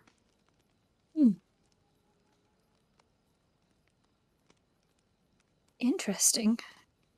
Evil force governing there with a castle, possibly haunted, that unfortunately isn't really unappealing to me. In fact, it sounds very intriguing. Oh, you like the ghosts then? Mm-hmm. You and Madame Eva will be fast friends. She seemed to appreciate my company for the brief time that we met. I can imagine. Have you visited her after? Not since. We met her once. She gave us a wonderful reading. She does seem to be a true seer. And after which we left. Hmm. Have you been to her? Oh no, I've not. Have you ever gotten your fortune read? Any wife, child, money in your future?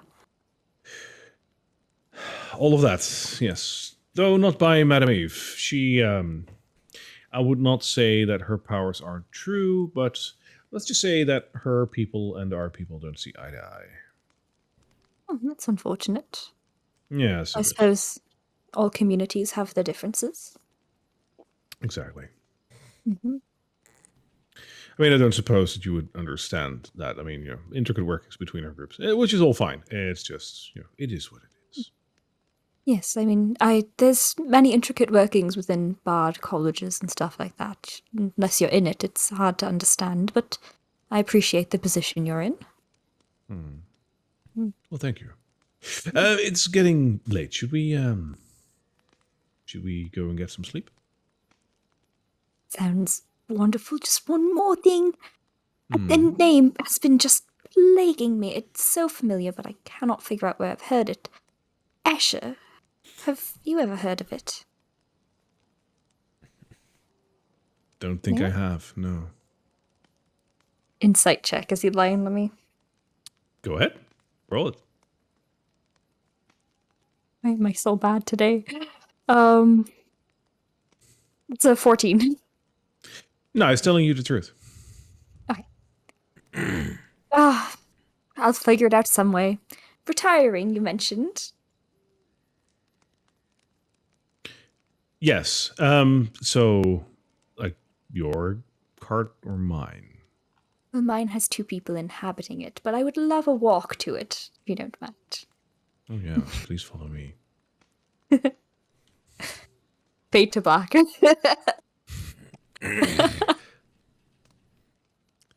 He walks over to his cart and, like, you follow him? Yeah, why not? All right. All right, he says, so my cart has no people in it, but we can match the other one and make 2 people in there.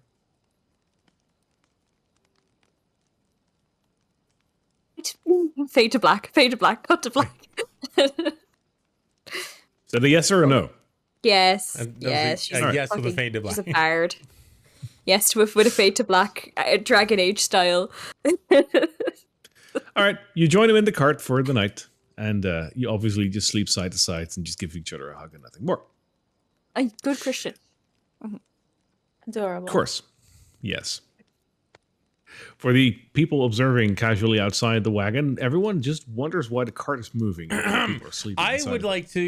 like to ask, Casario doesn't wonder why it's moving. can I Casario knows exactly why it's moving. all right, as John, I'm going to keep like I'm going to when because I know Casario does some kind of prayer vigil or something in the mornings. He's gonna try to wake up when she does and sort of mime out what she's doing and try not to bother you while doing it. Okay. So When it's morning time, Casario will wake John up thank you. to join her. What do you do? How do you reach out? Oh, well, so okay, at sunrise, sunrise in Barovia. I don't know if they can actually see sunrise, but I think she's worked out like it's around 6 a.m. We'll just It's getting slightly less dark here. Yes. sure. Yeah, so they'll go out to a place where it's as high as they can get, like maybe on like a little bit of a rocky cliff or whatever, where they can kind of see over the trees, over the canopy of trees. And she'll kind of kneel down and pull John down with her. Hold on a sec. I have a prepare. Don't mind that. Everything's fine. That sound was nothing. I have something prepared for this. Saloon? Hold on. Is that you? Oh, hello. Do we need accompanying music? It's just my book's falling. It's fine. Yes. So,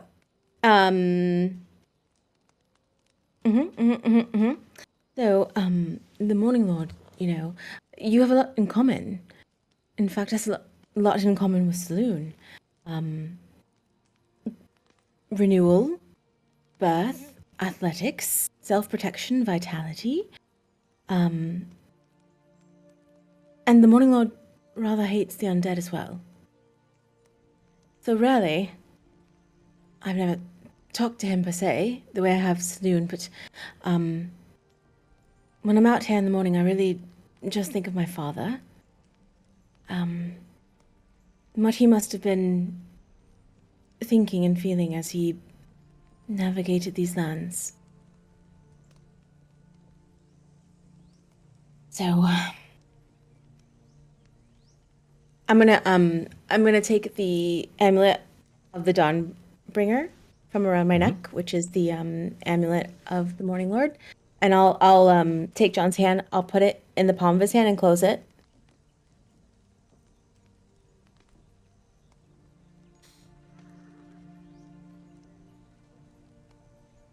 I'm just going to silently think about all the days that we've been here, the times that I've been beside my friends, the feelings and emotions that have run through me whenever we've come out of a dark and terrible place and stepped back into the light, and that relief that seeps through when you're with your friends and the people who you trust most. And just try to focus on all those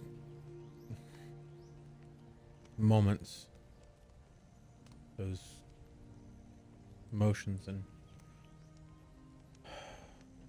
open my eyes and open my hand. I think I understand what you mean, Casario. This is... He hands it back to you. You know what, John? That was my father's. I think he would very much like for you to have it. You're a lot like he was, I hear. He was a paladin as well. I'm honored, Casario. Is it like a necklace or it's an amulet? I will show you. It is an amulet. Oh, cool. It is. I'll give this to you when we see each other next month. But yeah, it's actually a compass that spins as well. So it's an actual working compass. That is so cool. And it's, That is amazing. It's a symbol of the Morning Lord, but also a compass. So it's both. It's got like a sunburst behind it and also a compass. Are you sure it's not for Casariel or? I'm sure she just gave it to him. Wow. That is so pretty. Thank you, Casariel. This I'll keep it near to my heart. And he puts it on and like hangs it right under his breastplate, so it's in contact with his heart, his chest. And then Casaria will pull out the book that they got from Father Donovan in the village of Barovia, and just read like a few lines that she kind of understands from it. Again, she's new to this too. She really is fumbling. She doesn't know what she's doing. She's definitely not a priestess of the Morning Lord, but she's trying. So she says, there is always another dawn, and in the dawn, beauty reigns, and the way is clearer. From death, life.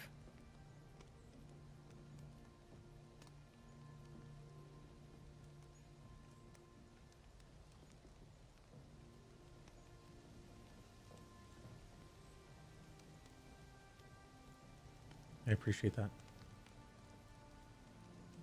If it wasn't so damned cloudy here, it'd be a beautiful sunrise, you know. I mean, I imagine they're sitting by like a lake or a clearing or something, and It's a clearing. Yes, there's no lake here. so I'm gonna look out and just see how everything as it becomes dawn, the clearing sort of unveils itself. As she says, the dawn shows the way. Essentially, the clearing becomes more visible and just sort of it's like the perfect moment. As she's saying it's happening in front of them.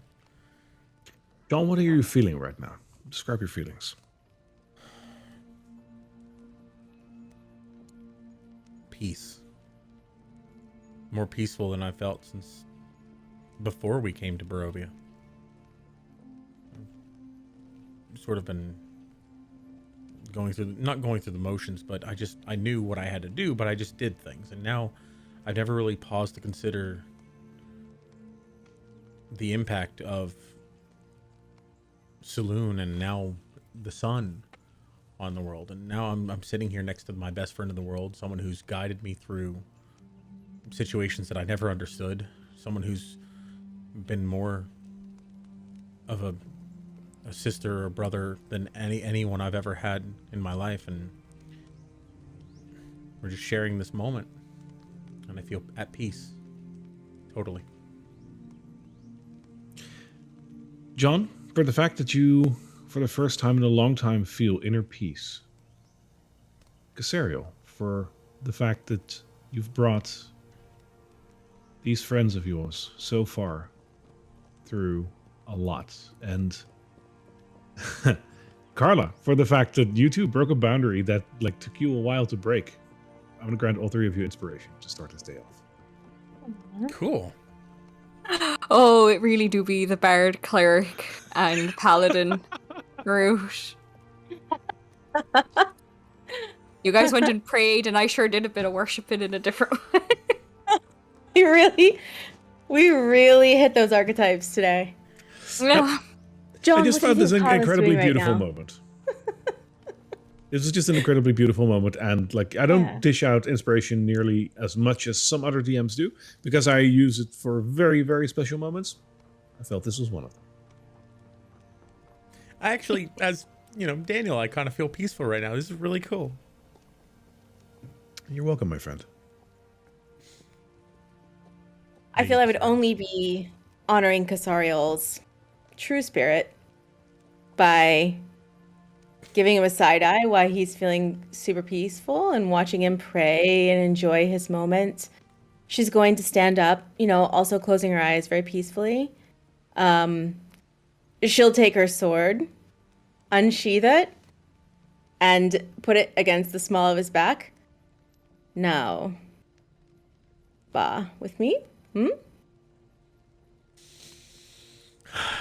And he reaches for like a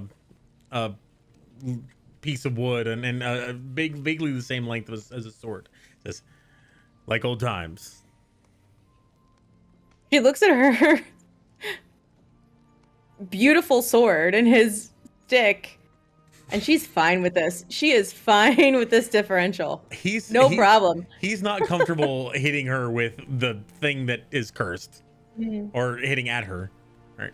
Fair. I'm gonna take a swing at that stick, and we'll just to save time, we'll do a little sparring. Yeah, have a little duel. playful Sure. sparring. Rollies. As you guys are sparring, Carla, I think it's about your time to wake up as well. Do you need any prestidigitation, or are you looking okay? I'm sorry. I'm gonna roll. That's the I'm best way gonna to roll put it. for it. I'm gonna roll for it. You can tell, but she's trying to put herself together. Yeah, let's do a d20 on that. Yeah. Yeah, so she tries to put herself together, but she heads off anyway to go find the other two, probably sees them sparring and has a little chuckle to herself, like, oh yes, we all did a bit of sparring this morning. And then she recuperates and she's like, so, no leads on Escher so far, so we'll have to keep asking around. Give me that d20 though. I want to see what you look like. You want the d20? Okay. Yeah. Okay. That's 5. 5. They notice. Whoa. Brutal. Carla, did you All have a the rough, days to not have good dice. did you have a rough all the- night? Look like you didn't get any sleep. I didn't see her this morning. Yeah. Small caveat: they both notice in their own ways. That's a very fair point. Yeah. So, John. Yeah. Yeah. Did you? She must have gone for a walk earlier than we got up. Oh, I needed to get some energy out. You two are wonderful but tiring. Anyways, no leads on Escher. I did find out that there is we're looking for a Thane within a swamp area. There is actually a swamp a little bit down on the map, and I kind of pull it out and show them and completely gloss over any suspicions they're having. So there's a castle there. And if we go further down, apparently there's a swamp where, like, evil consumes you when you enter there. Yes. That's So important. Kasariel's passive insight is a 17. More than enough. Trust me. She's just grinning like the Cheshire cat, but she says nothing. Babala Saga, is that not who Casimir told us about? One of the Swamp Casimir- Fane. Yes, the swamp thing. Yes, but I actually was able to get a location off of an interested party last night, and he marked it out on this map. So if we feel, apparently it is quite brutal, so I would take maybe a little bit more preparation before we head down there. It's a clue. I believe the hags at the windmill are also tied to this somehow. I'm nervous that the Swamp Fane is even stronger than they are. Perhaps we should come back to this. Yes, but again, clues. We're gathering our information. Did you two gather any information last night? I feel. Kasariel. I think we got the title for this episode. Something with innuendo. That look, though. Kasariel helped That me. guilty ass look. Kasariel helped me get in contact with the Lord, with her Lord. Oh right. Yeah. Oh yes. John, do you believe God is a woman now? Well, Saloon has always been our God. What is the term for her? She's Daphne. the moon matron, the moon mistress, moon something. Silver Lady. Yes, Silver all Lady, the that's it. things. Yeah, Silver Lady. Oh, of course, I've been following Saloon for most of my life now. So you did a bit of praying. Yes. We More did. of some, I guess, introspection. Is that the right word, Casaro? Something like that. She helped me see things clearly, more clearly than I've been in a while. I'm glad. We do need you at full speed. Don't want any No, I- visitors popping around. I know that, at least I think, these lands were once protected by the druids. No, is that what we not have learned? Or the Fanes, or whatever They How are offered they? some form of protection, and it's been corrupted. Mhm. Maybe if we go and we figure out what's happening with it, we could possibly restore some protection to this land. Yes. I also happen to believe that perhaps people of these lands could use a bit of hope themselves. Perhaps along the way we could spread the word of the Morning Lord. You know, give the people a reason to believe that things will be better. I was gonna say I Lord. forgot about the winery, but I mean the Morning Lord too is probably hopeful. There are churches here already set up for the Morning Lord, you know, or else I would have said saloon. But no, it seems as though there was the faith at one point. Been quite decimated. That I could try help. to spread the word of saloon as well. Tell them Well, that. there's no moon here, really, so that's a bit of a... Is there no moon? And if the moon would be shining bright, you would notice that during the night there is more light than usual. But since it's overcast most of the time here, it's very hard to discern whether or not there is a moon. Like, the moon physically is there, probably, but you haven't seen it, like, in its full glory against a, like, naked night sky. No. See, I knew a druid back in Neverwinter, and he always showed off by predicting what the weather was going to be every day. Well, now I could do it too. It's got to be overcast. See, I'm a druid. Yes. In terms of spreading That's a good religion, thing in this land. I hear crows. Do you see any? Where are they? Carla's going to whip around and try and figure out where if there's crows around. All right, There was he's just gonna a call. spelling? crow flying over. He's gonna call I out to didn't the hear crow. it that Are you time. laughing at me? As soon as if she can see it, she's going to point at it and start sending a message at it. It's being too like, far away to do that. Gosh darn it. Okay. Are you laughing at me? There's some sleepy Vistani waking up and looking out of their cart, looking at who's yelling. Sorry. We're rehearsing a play. It's a good play. We are.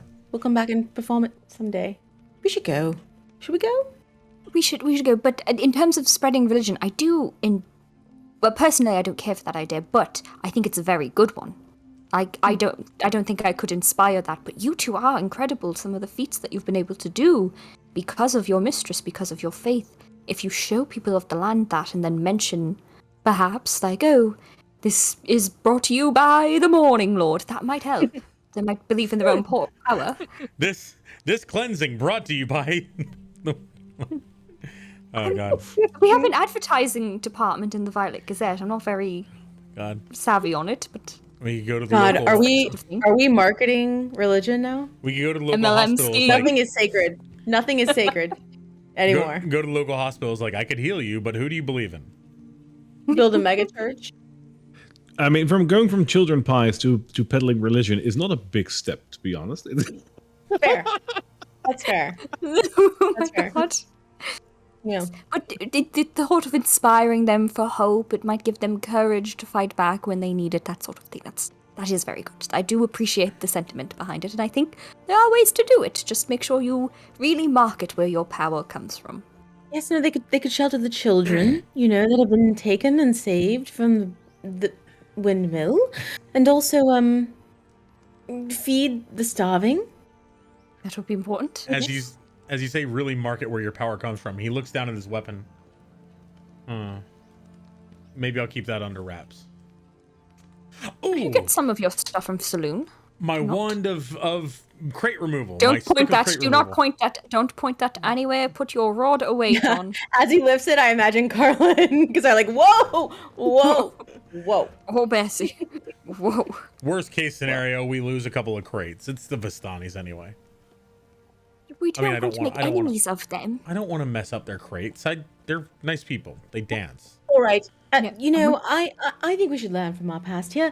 We could either allow John to continue to believe it is a wand of crates, or we could teach him exactly what it is. I believe that if we tell him the truth, he'll believe us. Isn't that right, John? I believe in you. You're not telling Carl, me that. tell him what it really is. You identified it, did you not? Tell John what it is that he's holding, so we can really use it this time. It's a wand, so a magical item where anytime you point it off at something, but 7 uses of it of a day. It could do any number of things. We were very fortunate that it only sent a chest away, but it seems that it could also do much more nefarious things, and that chest was sent somewhere, but we don't know where it went. What if that was pointed at Casariel, for example? That would not be very good. So we'd want to be very, very careful. He looks at it and goes, that sounds pretty wild. But you know who you can wave your wand at? Any enemy that we come across. Shake that wand as much as you want at them. What about that crow? Oh, it's gone. Never mind. If we spot another one, go nuts. Got But you. never at us or anyone Of that's course. an ally. He immediately pulls out this thing and aims it at the crow. And Okay, roll me a D100. All right. Let's go. Don't threaten me with a good time. Let's go. All right. Here I we go. Here we immediately go. duck and cover. Casariel immediately ducks and And covers. it is a 76. So let's see what that is. 76. You cast Fireball. Oh my god! So you say you cast an enemy, any enemy, including that crow. Wait, there! He pulls it, and the crow explodes in a massive fire. Okay, I'll let Papa actually go. Sorry. The fireball explodes in the air, and the crow itself is obliterated. As it is, you see small scraps of crow dropping to the ground. A couple of burnt feathers. A burnt claw. A bit of cloth.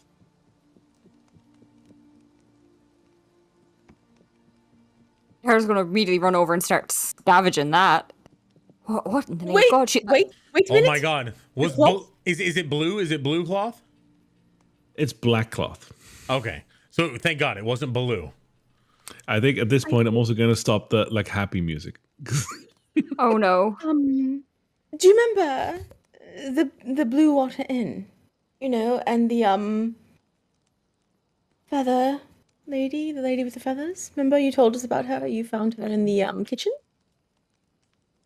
Well, she wasn't very friendly, was she? So it's The not that cloth much of a loss. that we find, is it person-sized cloth?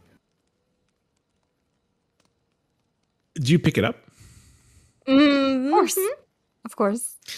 As you pick the claw up in your hand. Cloth, but Oh, cloth. oh, did you say 'Cause the- claw? I'm sorry, I thought you said cloth. Yeah, there was like a bit of burnt claw as well. I'll give you two descriptions. Okay. So if you pick up the claw and you look at it, it very slowly, as it's still smoldering like an ember, it very slowly turns into a couple of fingers in your hand. The cloth itself. What do you want to know Oh, about come it? on. Oh, Silver Lady, help us. Oh dear. What do you want to know about the cloth? This is troubling. What size is it? Is it for a person size, or is it just a tiny little raven The cloth cloak? is just a piece of scrap. Doesn't really tell you anything about size or whatever. Hmm. Looks like it's nicely woven though.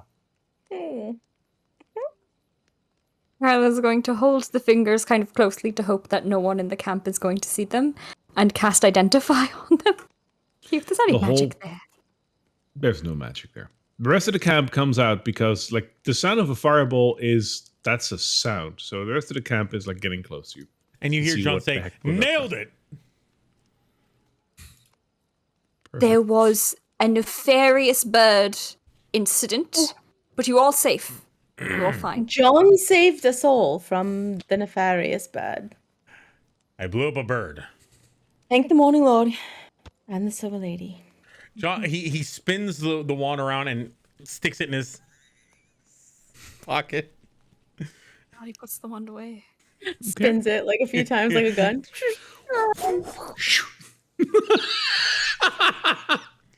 Mwah. Nailed it. Wonderful. He goes, Oh my god. Okay. "This camp wasn't big enough for the two of us." Okay, I'm sorry. I'm done. Oh. It's all under control. No more. We are keeping you so safe. It's going to try and stuff the fingers into the bag of holding. Did you all have trouble with those pesky loud crow noises. He's gonna direct that to the Vistani. They're all standing in awe of what just happened. Like they saw a big fireball explode in the air, and they're not really sure what to think of it. Don't worry, good people. This power is controlled. I have no idea how to control this thing. Well, thank you for your hospitality, all of you. We bid you goodbye, but not forever. You know, we'll be back. Do let us know if anything happens we should know about. Carla? Yes, this letter that I have, and at some point during the night, who knows when, Carla would have written a letter. I will do that afterwards because I can't come up with it on the spot, but I will do it afterwards. A letter to the Violet Gazette and one to the Silver Lady, so the Silver Stars. Basically detailing our accounts so far in Barovia. And to ask for them to possibly find a way to get us. Aragol takes the letter from you. He says, I made a promise to you, so I will make sure that it reaches its destination. You'll have my word. So where were you going today? Well, we were going to head out back towards Valaki, finish up some business there. If there's unless there's some other quest you need us to complete. No, you're free to go. Yes, we're going to head to Valaki, and then we're going to make our way towards the Wizard of Wines. Have you heard anything about it? They're not producing as much wine as they used to. Mm-hmm. Do you like the wine there?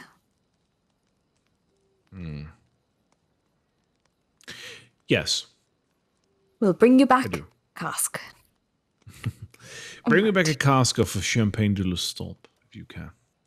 You're not the rest only of one who's Vistani asked for start that. laughing. All right, We so can find some. Absolutely. we may have to cover the cost on that because we might have to buy it. Oh, don't. Money We'll see. is not an issue. It's not an issue. It's fine. You know, especially since, you know, we're such good friends and we didn't set anything on fire, and we should be grateful that we were able to get rid of the enemy without anything terrible happening. Shall we head off towards Valaki? Shall we? Shall What's we this go? cloth on the ground? Why is it? Okay. It starts getting pushed along. Yeah. So you guys head off Ariel's to the already path to walking. Valaki? He's heading off that way We already. head off to Valaki. Carla, one more thing. What did you say you did with the fingers? Them in the bag of holding. Can you explain to me how you do that? Like the bag of holding, I imagine, is on your hip or something, right? Yeah, it's like, so the way I've been picturing it is Carla has basically multiple pockets all over her coats because she likes to just stuff her papers in there. Her, like, the most easiest to reach one would be, like, her, like, left side one. So she just has been, like, attaching it around her waist there so that it's almost, like, automatic, like, going into a pocket. It's going into the holding. So you just do that, like, while looking around, like, oh, shit, and you just quickly hook it. When they started coming over and John was, like, and she was explaining, like, oh, it's a nefarious bird, that's when she was, like, stuffing her hand into the pocket with the fingers in there. Fair enough. And as you open up the bag to quickly stuff the fingers in there, the fingers go in there, obviously, because it's a bag of holding and there's more than enough room for that.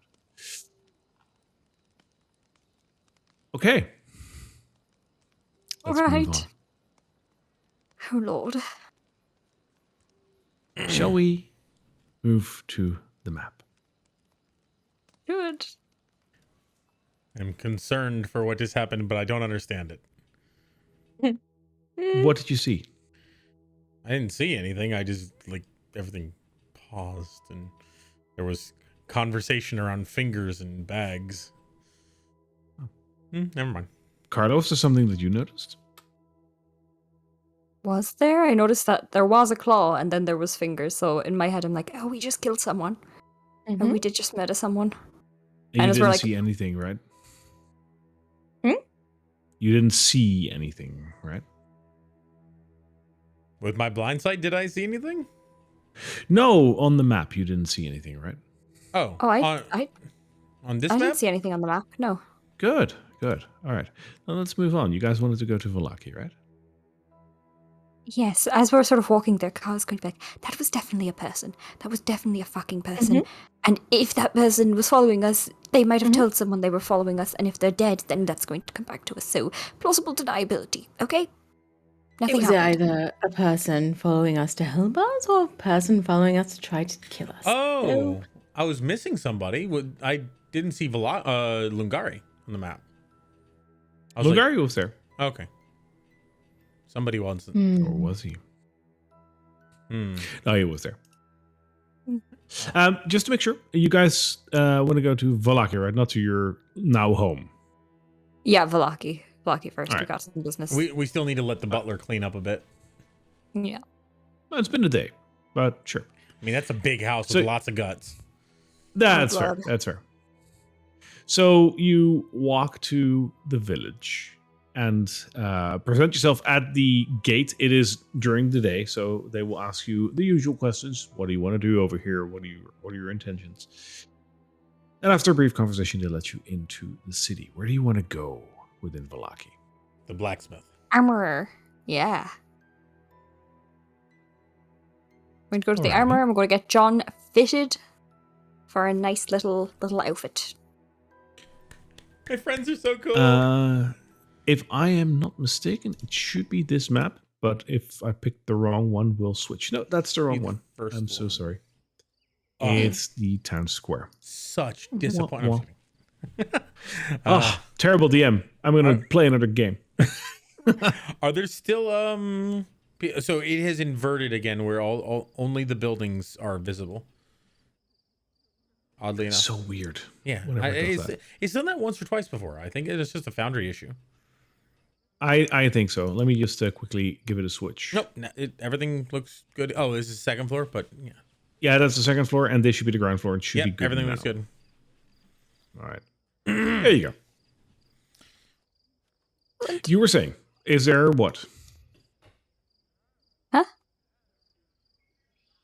John was person? asking something. I believe What did I you say? wanted to ask if there's still people in the stockades. Oh That's yeah, just a gut feeling. Are there still people with donkey masks and stuff? Yes, an observant passerby would notice that there's different people there, but yeah, the stockades are filled. This town has very strange punishments. Mhm. So was it? I think it was Horik who Rowley told us to go talk to Horik last time we were here talking about armor. Yes, let's get you assessed for a nice little payable commission. Would be good. I've seen some of the higher ups in my order wearing better armor than me, but this is all I could ever. They were ever. My family could probably afford better armor, but I wasn't allowed to wear anything other than the standard gear. Pretty sure they'd allow me an exception here in this place. You could absolutely treat yourself here, John. Need you alive. So Horik is currently working the forge as you approach him. Excuse me, Horik, is Yeah. it? We're Yeah. looking to get a full set of plate armor commissioned for this big fellow here. And she's going to like slap John's chest. And he just looks John up and down and stands next to him and just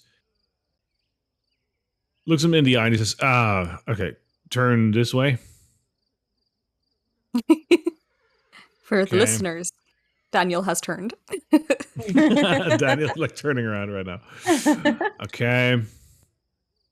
Not much of a shoulder. Okay. Yeah. Yeah. I'm T-posing now. Okay. Yeah. All right. Yeah, I can fashion like what kind of armor do you need? Plate. If preferably. Am I right about Plate. Yes.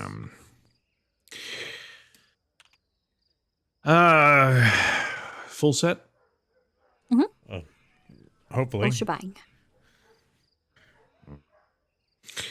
Okay.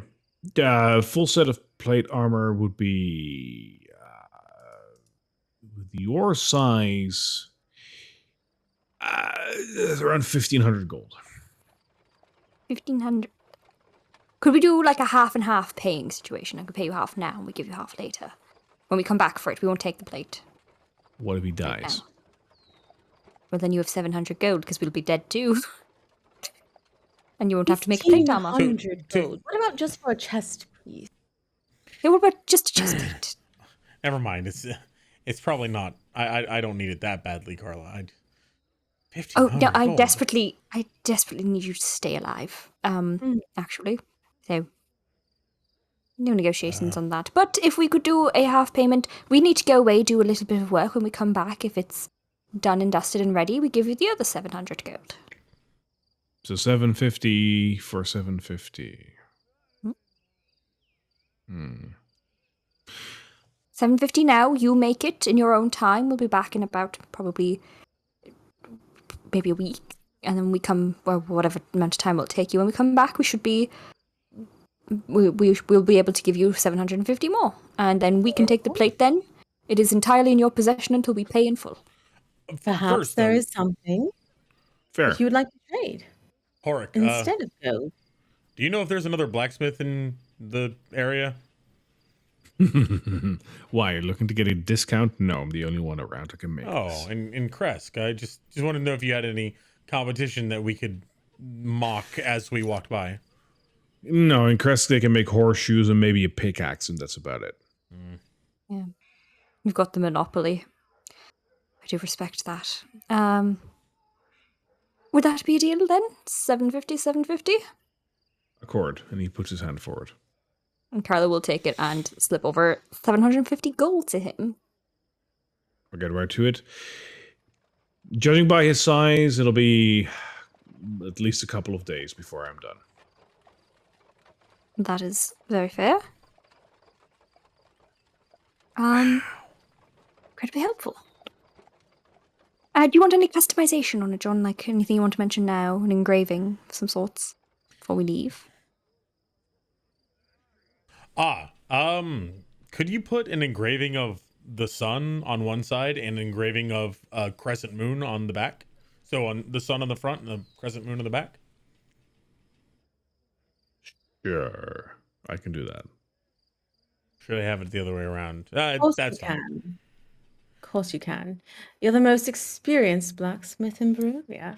He's the only one. You can do And it. people have been mooning with their backsides for quite some time, so I get the imagery. I'll get right on it. Thank you so Okay. much. It'll be worth it, trust me. I mean on the back of the back, not the butt plate. No. Of the chest plate, do you mean, John? The back. Use of the words. No. This part. Hold on, He just starts let him- pointing right here. Let him get his way out of this one. It's entertaining. No. I can't see it. What part do you mean, A John? crescent moon right here on the back. Uh-huh. Not. Are you sure? Yes. And the sun right here on the front. Hmm. I'm gonna show my Yeah, I respect can. to the Morning Lord and Sure. Saloon. And if you do it wrong, some god might cause you problems. You're not threatening me, are you? Of course not. I'm worshiping Saloon and apparently now the Morning Lord. Yeah. All right. I'll get to work in a couple of days. It should be done. We'll see you in about probably a week, maybe a bit more, hopefully. you, All right, Carla. so... Oh, you're so welcome, John. Now, should we, is there anything else you guys want to check out while we're here? Any leads we have to follow up on? Got a new suit of armor. Or was I I do feel guilty about that woman's son, but I think there are perhaps more pressing issues. Was it wines? Yes. I think so as well. Besides, I feel like, and she's gonna lean forward, overthrowing the Burgermeister and all that kind of stuff would take a bit of time. Might cause a bit of chaos in town and we might not get our armor. That's not good. Yes, I think we have to decide exactly if that's a bad or a good thing, because I'm still not quite sure. Anyway, let's go to the winery. The winery, yes. Onward. Sounds good. Just before we go, I'm going to pop into the bookstore and Carla's going to look for anything related to Escher within there. Anything that might have his Cool. name. Okay, give me an investigation check on that. 25. There are no books with Escher on them. Can you Anything about demonic possession, that kind of thing? Not the name Escher that you asked for. Okay, fair. He holds up the eye that he's been carrying around for some reason. He's, do you know why I have this? Do you know why that thing wanted this? Like, Are you doing this in the middle of the bookstore, John? yeah. As you're looking in, yeah, I imagine she's like, no, as she's like looking around and not finding anything. Yeah. Mm-hmm. The eye? Yeah, I. This is really creepy. I'm just wondering if you knew what it meant or why he took it. I'm not sure what that creature wants to do. Usually the acquirement of body parts is at times about spell components. At other times it could be in order to perform some sort of resurrection. I know there's a funny spell that one of my cohort in the college used to use, was learning to use. She thought it was quite funny. A little spell about reincarnation, where as long as you had a bit of someone's body and they had died within relatively easy time, they soul might be transferred to something else. It's all theory, of course, but I've heard of it. That's the only reason I could think of why he would want a body part. But he doesn't seem... The creature that's in you, it doesn't seem senseless. It doesn't seem to want chaos. It seems to have purpose. So on one hand, I would be wary of it, but on the other, I would also be wary of messing up whatever it's laying. Might help you. That thing seems to want to meet with us. I think we should wait for when it invites us. Did it not say it wanted to have a drink with us? It did, and we're going to a winery. Maybe I'll find out more there. Maybe we'll all find out more there. Would you like me to identify maybe components of it for you? I think it's just an eye. Remind me, how did you come upon this eye again? That's Dr. Dascalu's. I watched him pluck it out of his head. Interesting. And why did you take it? Oh, you didn't. Escher did. He just sort of like, I guess he had it in a cloth. He had it in a cloth. He wraps it back in a cloth. He goes, I don't want to know. He puts it back in his bag. I do. Did you take it, or did Escher take it? I remember hearing a voice before I came to, and it said, "Don't mess it up, you oaf," or something like that. It's because I know that it was quite tumultuous, but that creature did look at both of us in the eye and tell us to, well, keep the eye safe if he doesn't. Which is suspicious, but we have nothing else to go on. We're kind of at its whim. Well, especially if it knows anything. If it knows anything about your mother, it could be a huge bargaining chip. Indeed. So we'll keep it safe for now. To the winery? To the winery. You leave Vallaki again, and you go just outside of the village. Where do you want to go? So we've had the winery pointed out to us on the map. It's near Crest, right? Yeah. So we'll Roughly. begin the long trek towards If you remember, the winery. Instead of going to Kresk, you will need to take a side path. It's not a main road, but a very small road before you reach Kresk. Is it before the Raven River or after? It is before the Raven River. Sorry, I'm imagining they're like all looking at the map. It's like, oh, there's side paths here. There's a weird place over here by the river. I did get someone to mark it down, so As you move across the river, behind that. Sorry. as you move across the river, you notice the small broken down house that is standing just across the river. And at the blink of an eye, you notice that the old, almost mummified knight of Argentvost is still standing guard there. He nods at you as you move past. You mean Keeping move well? past what river? The Raven River? No, the river just beyond Valaki. Remember, there was a knight over there. That yeah, is... the old Starless. Okay, yeah. Sorry, I passed it too far. So yeah, I'll nod to him. Keeping well? Any trouble? No trouble whatsoever. He just nods at you. Very well. That thing still You know, creeps we me could out.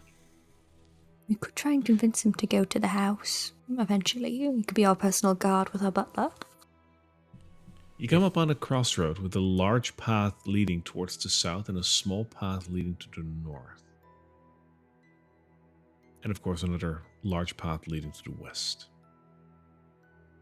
So was this the path that was marked out for us, or was it further on? It doesn't feel like this is the one.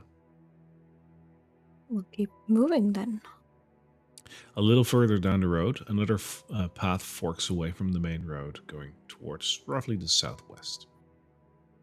Looks This like it's might be this. the one. Is it so? This What? path that we're on, I imagine it's a dirt path, but it's like fairly It's wide smaller. and. Yeah, the main one, so the old Svalage Road it's still a dirt road, but it's pretty wide. It's about the size of three carts next to each other, and there is some travel on this road. Every once in a while, you might run into something or someone. These side roads are about the size of just one cart. They're still pretty much a path, but they're a lot smaller. We'll keep following until we don't have to.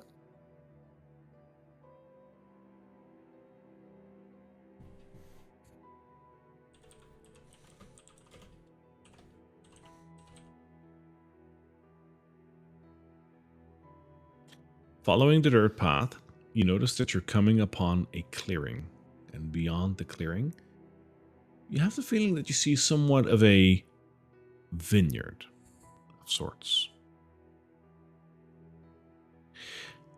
As you're getting closer to this clearing, you're noticing the sound of a cart with horses coming towards you.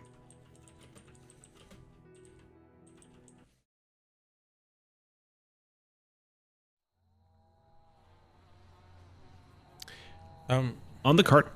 Okay, sorry. Oh, yeah. Everything's black. There's on no my token screen. vision here. Yeah, I'm sorry. That's my bad. It's all good. It's all good. That should fix it. Cool.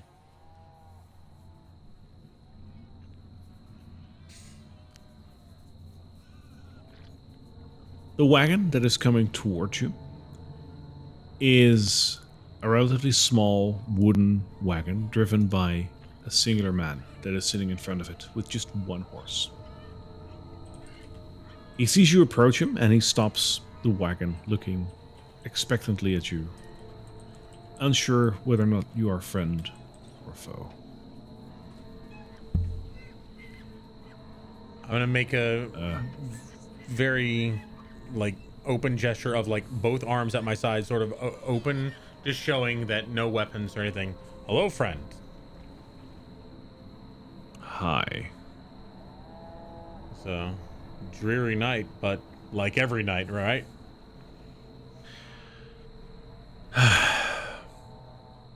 You tell me.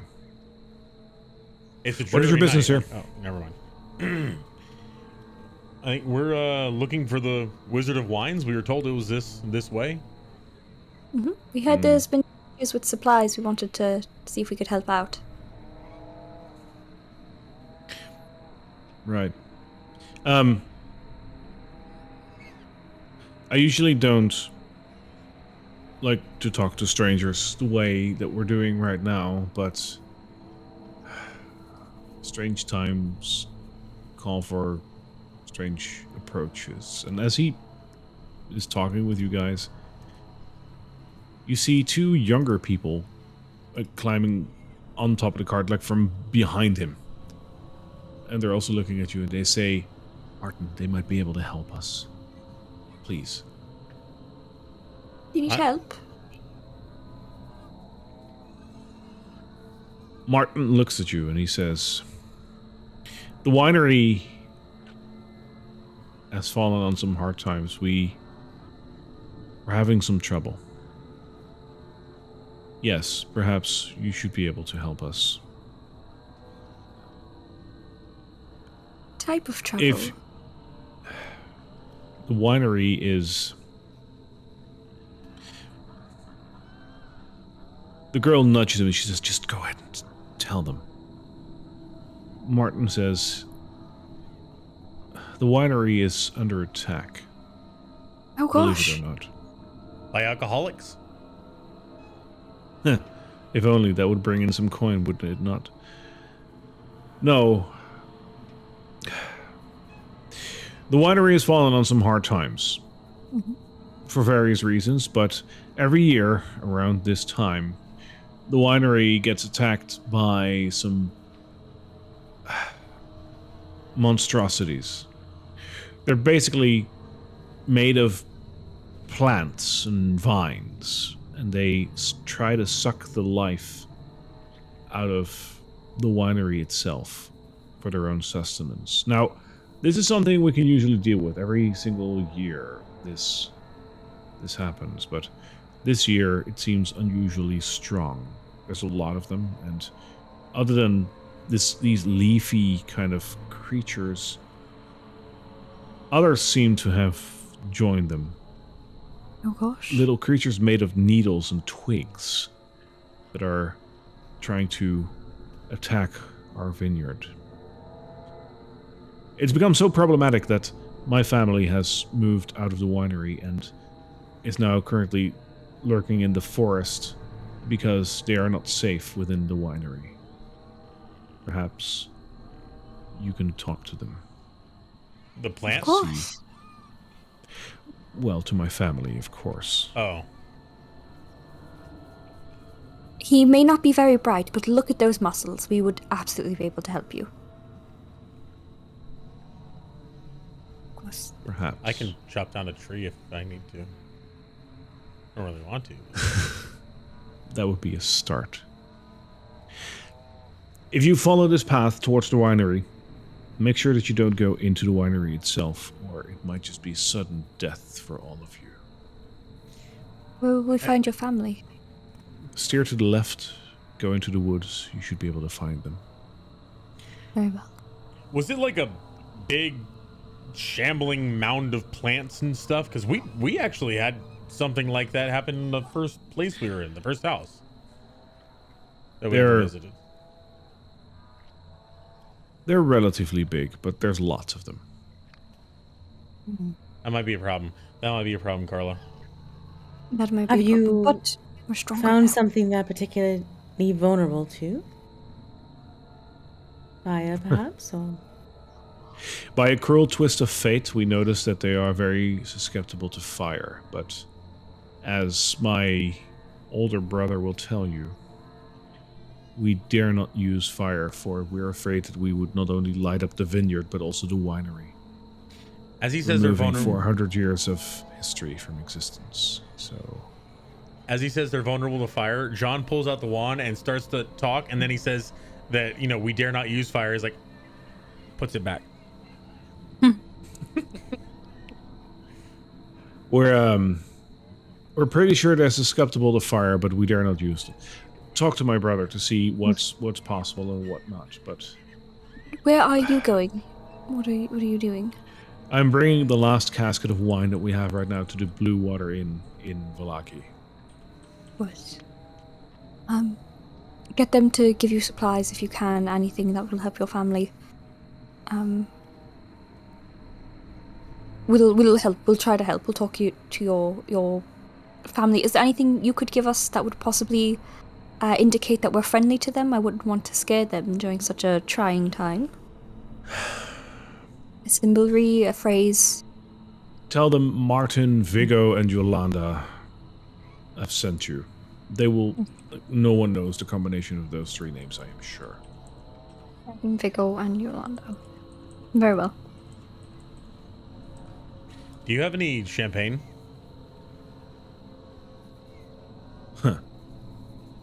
We used to. Do you still do? I wish. The vineyard hasn't been doing well over the last couple of years, and most of the grapevines that were good enough to produce champagne have withered. We try, but the most we can make right now is grape mash and red dragon crush.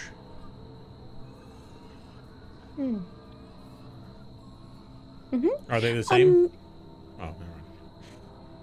He looks at you as if you just made like that is like these are people that like come from a long line of people that make wine, and wine is that's an acquired taste and an art form, and the fact that you just said that just hurt him in his soul somewhere else. This town considered Bresk. Kresk? Bresk? Kresk? Is there a Bresk? Perhaps I am thinking Kresk. It's a very brisk What about night it? out. What about Kresk? Well, I'm just trying to figure out perhaps what's happening here. And I do know it sounds nature-based, and from what I understand, that is a problem not just here, but other places as well. 3 places to be specific. 1 in the forest, 1 in the mountains, and 1 in the water. I'm just trying to discern which sort of land this might be. I don't know, lady. I'm sorry. I'd say forest because there's trees. Did he just call me a lady? Yes. I mean, Yeah. silver lady. We need to be able to get back into Kresk. She's going to turn to the other 2 and completely ignore the 3 people behind her. We need to get back. We need to at least bring wine supplies back to Kresk in order to go into Kresk, to go to the abbey where your father is heavily connected. Yes, Casariel? Okay, John. Yes. Don't point the wand. Don't talk. She'll turn back. If we need wine, they have wine. Are you bringing that wine to Kresk? No, to bring. God. I'm bringing it to Valaki, Oh, to the Blue Water Inn. it's not gonna. Okay. We need this place to be open. We need to be able to at least come back to Kresk with something. Might as well help them. And if it is something related to those Yeah, of summoning course. circles, then not circles, but the Fanes, then that's perfect. One thing off a list. If there's one thing I don't know much about, it's nature. So I'm perfectly fine with killing it. Right. All right, I guess we're off to see your family. We go to see your family. Good luck. Oh, you too? Thank you. The cart slowly starts moving again and moves away from you towards, well, presumably Falaki. Do you follow his instructions to go to where he instructed you to go? Yes. I don't even remember. Does where the he started to terrain... go. What does it look like around here? It looks That's right. rough. It looks a bit hilly. It looks a bit foresty, and it looks muddy as hell. Like this doesn't So, look like- like the Like mountains, forest, and swamps? Is that what you're trying to tell me? not swamp, but the other two, Okay. yeah, could be either. I hear pigs. Oh, As you move a little further up the road, you notice indeed a winery, very clearly, with rows upon rows of stalks where wine should be growing. The rain, the mist, and the dirt don't seem to help, and while this might not be the worst area to grow grapes, you can assess that this year's wine is not going to be great, because most of the field is completely empty. Per instruction of Martin, you move into the woods that are off to the side of the winery, and as you do, you notice a very small encampment that is made there. And as you get closer, you notice a couple of people there.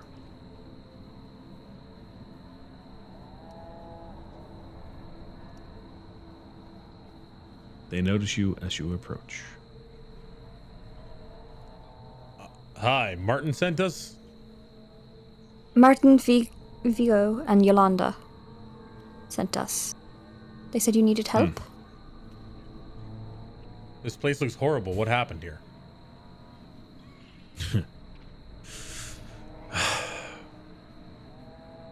The slightly older man with a beard starts to talk. He says, yeah. It sucks to say it, but it's for my family's legacy. Yes. It does look terrible. This is the Wizard of Wines. Or at least it was until recently. We had to vacate the area, barely escaping with our lives. The winery is under attack by these foul creatures. Yes, we could use your help. What can we do? Is there a way to stop them? We know that fire is a weakness, but you don't want your crops to go up. Well, the rain, you probably wouldn't have any problem with that. Martin has instructed you well. This is our predicament. We could lay fire to them, but I don't want to lose what little crops we have left. I don't want to lose my winery. I don't believe I've introduced myself, by the way. And he walks forward to whoever is closest to him and he extends his hand. Carla is probably leading, so she'll... John raises his hand and Carla like darts forward, I imagine. Yeah. Like, That's 100% how this goes. Yes. Davian shakes Carla's hand and he says, my name is Davian Martikov. The Martikov Winery. We heard that name? I think I've heard that name. Oh, yes. Do you say that? Yeah, I'd say that to Carla, like just blatantly in front of them. Yes, I believe they run the Blue Water Inn. Mm-hmm. Yes, you might have run into my brother at the Blue Water Inn. Yes. My family owns the Blue Water Inn as it does the winery. My brother and I are brothers. He sees I never would to... have guessed. Thank you, John. That's perfect. I love He it. said, my brother and I are brothers. Interesting. John will relate to this. Aha.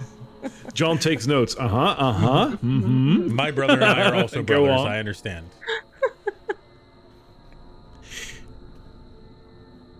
My brother sees to the business end of things over in Valaki as I do at the winery.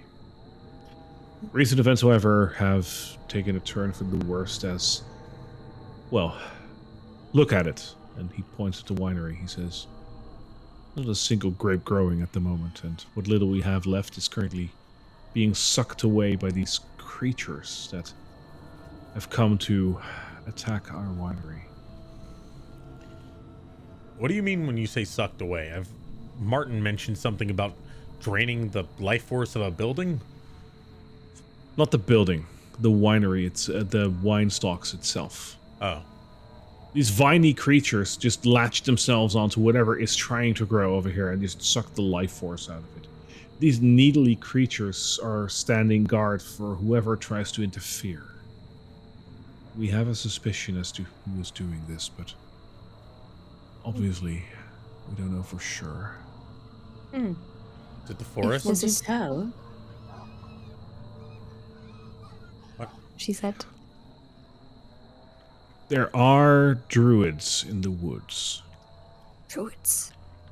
And we've always had a friendly camaraderie with the druids to a certain degree, but something's changed, and recently they've become rather unfriendly.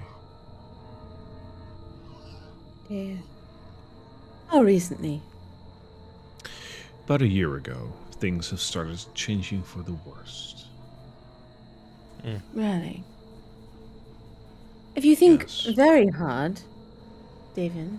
Nice to meet you, by the way. I'm Casariel. Pleasure. Pleasure. Is there anything that coincides with someone coming around, someone leaving? Not someone. something leaving. I'm afraid as outsiders you are not privy to this information. I have a family to protect. I mean, you want us to help you, right? I mean, we should know what we need to. If we're going to go talk to these druids, we're going to know how to approach them. Like, see if we can solve your problem. Well, you can still go in there and help us through removing them from what is ours. By any means necessary, except for using fire, because I would like to keep my winery after you guys are done with it. Davian, forgive me. We could go in and spill our blood and fight perhaps half of these creatures off. Perhaps we could buy you a month, perhaps 2 months, more of wine production. I don't know how much money you make in a month, but I'm sure it's significant. If the winery is in full operation, yes. Certainly. Or you could tell us what's really happening here, and we could fix this for you permanently. That's what I'd like to do for you, Davian. For your family. I'd like to help you permanently. But I can't do that without knowledge of what I'm walking into. Do you understand? I understand your predicament, lady, but it's You call me lady. Again, that's 2 times. And Sean's looking up. Are there crows overhead? Or this? There is a crow overhead, indeed. And as you guys are having a discussion, one of the crows lands close to this group. And as it does, Carla. it poofs into a puff of smoke. And after a couple of seconds, a lady emerges from the cloud of smoke. Right. You've seen her before, over at the Blue Water Inn. We've met, haven't we? She shoots Hi. you 3 a very angry glance and then takes Davian aside for a private conversation. Wait, please, I need to tell you something. I'm going to try and charm her. Before She take points away. at you and she says, "Later," and walks away. Gosh. Oh, good God. Oh, no. That crow just turned into a person. Yes. Perhaps related to the one you fireballed with your wand, which we should own up to. The best way to move forward is to be completely honest. We didn't know. And to be fair, they should have told us. They were people and not just ravens. That would have solved the whole thing. I'll handle this if you don't See, mind. even though we And she'll killed you, just it's start actually your walking issue. forward. Could I'll could the one- gaslight this Fucking goddamn spy on situation. us. I'm the Don't perfect person for it. Gaslight gatekeep girl boss. That's what's happening right now. You see, even though we just completely murder-faced one of your family members for no particular reason Rely other than on to try me. out this wand, you have to see that somehow this is actually your fault. Why were you spying on At the us? very That's least, the it's question. dual blame. Sure, it was a violation of privacy. Clearly. Do you think the one that I shot was? Whose fingers is in Carla's bag? Shut Wait, up, shut there's up, fingers? shut up, shut That up, one? you. Shut up. Shut up. All of you. I stand by myself that honesty is the best policy. We will be honest, yes, but don't mention the fact that I have fucking fingers in my bag if they don't ask about it. Maybe they want the fingers, they could bury them. But Yes, yes, yes. Don't worry, I'll handle this. No problem. Oh my goodness! When they're done Oh talking, gosh! I will just wait. I'll tap my foot very patiently. Are you a druid? A picture of patience, just tapping my foot. Carla gets down, Watching like them, is I say. squatting down, like having a breakdown right now, as the consequences of our actions become so clear. The private conversation continues, and you get shocked glances from both Muriel and Davian as they continue their conversation. Is she conversing with all 4 of them, or just the one? No, just with that Davian, which is the one just below her. So the one that's closest to us, that's not one of the private conversations. I'm gonna ask, is she one of the druids? That would be Stefania, and Stefania looks at you and she says, "No," and you do well not to mention that again. What, the druids or her? Her being a druid. Oh, so don't ask her directly. You know, you got a cute face, but don't. Serial, I don't Who is understand what's it? going on. Oh, I think she just called you handsome, John. Don't distract me. I have been called Cyril's focused on this conversation. I have She been is- called a pretty she girl is, before. You have indeed. I'm just rocking Muriel? on the floor. Muriel and Davian return back to the congregation that is here. Muriel in front and Davian just behind her, and honestly, Davian looks dejected at the three of you. Muriel says, "So we have met before. At the inn. Yeah. Hmm. Yes. I have learned something rather recently about the three of you that needs discussion. Other than that, I've learned something else that might also need discussion. I think it would be best if we cover all topics right here and now." Oh, I do agree. I'm good at discussion. Boss. She looks very angrily at you, John. Let's save all that judgment I see in your eyes for after the conversation. I didn't even get to We ask her. could, if we could enter this with the intention of understanding purely, without any prejudgment, I would ask that of you. The three of you have come to these lands not too long ago, and we've been keeping an eye on you.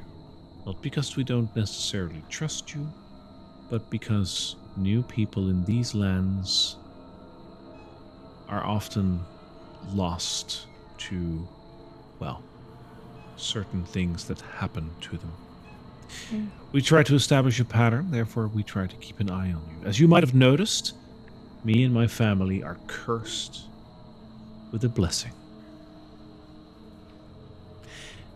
Yes, what you saw me do was indeed what we can. We are were-raven.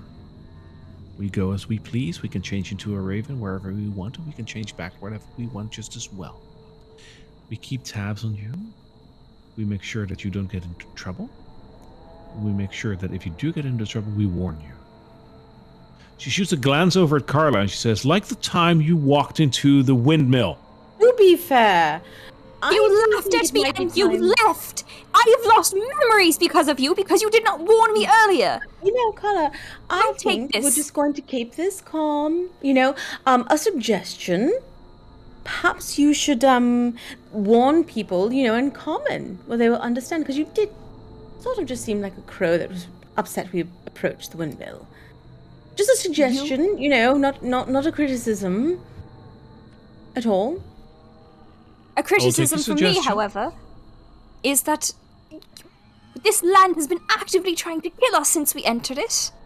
You've been And- actively and I'm trying gonna to kill its inhabitants too, and you've succeeded so far. You murdered one of my family members. We didn't know they were a family member because you've decided to disguise yourself as some spying cohort. So if it was just a bird, it would be fine. Yes. Yes. The thing is, I think things have gotten a bit heated. You know, maybe we'll all just take a breath, because we've all been wronged here.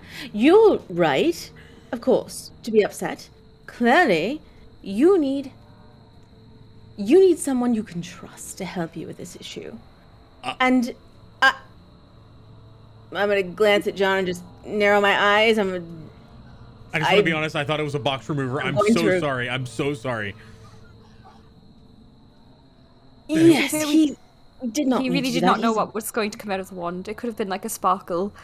We or- are or- trying to do right by this land, you know, and not for nothing, but we have come here by happenstance. But I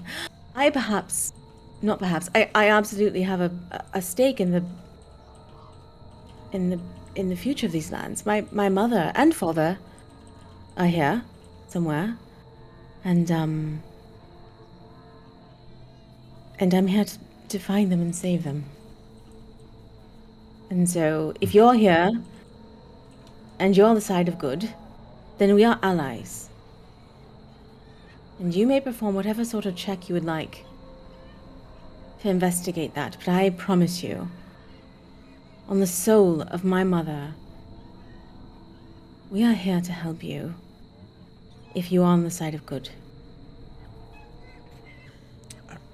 Before this, the only things that we attacked were zombies and witches. Usually And we've things that seen attack that. us first. And we've seen that. So even though this unfortunate circumstance with my family member might have happened, I am willing to look past that with a lot of pain in my heart, but I do understand your point of view. Very sorry.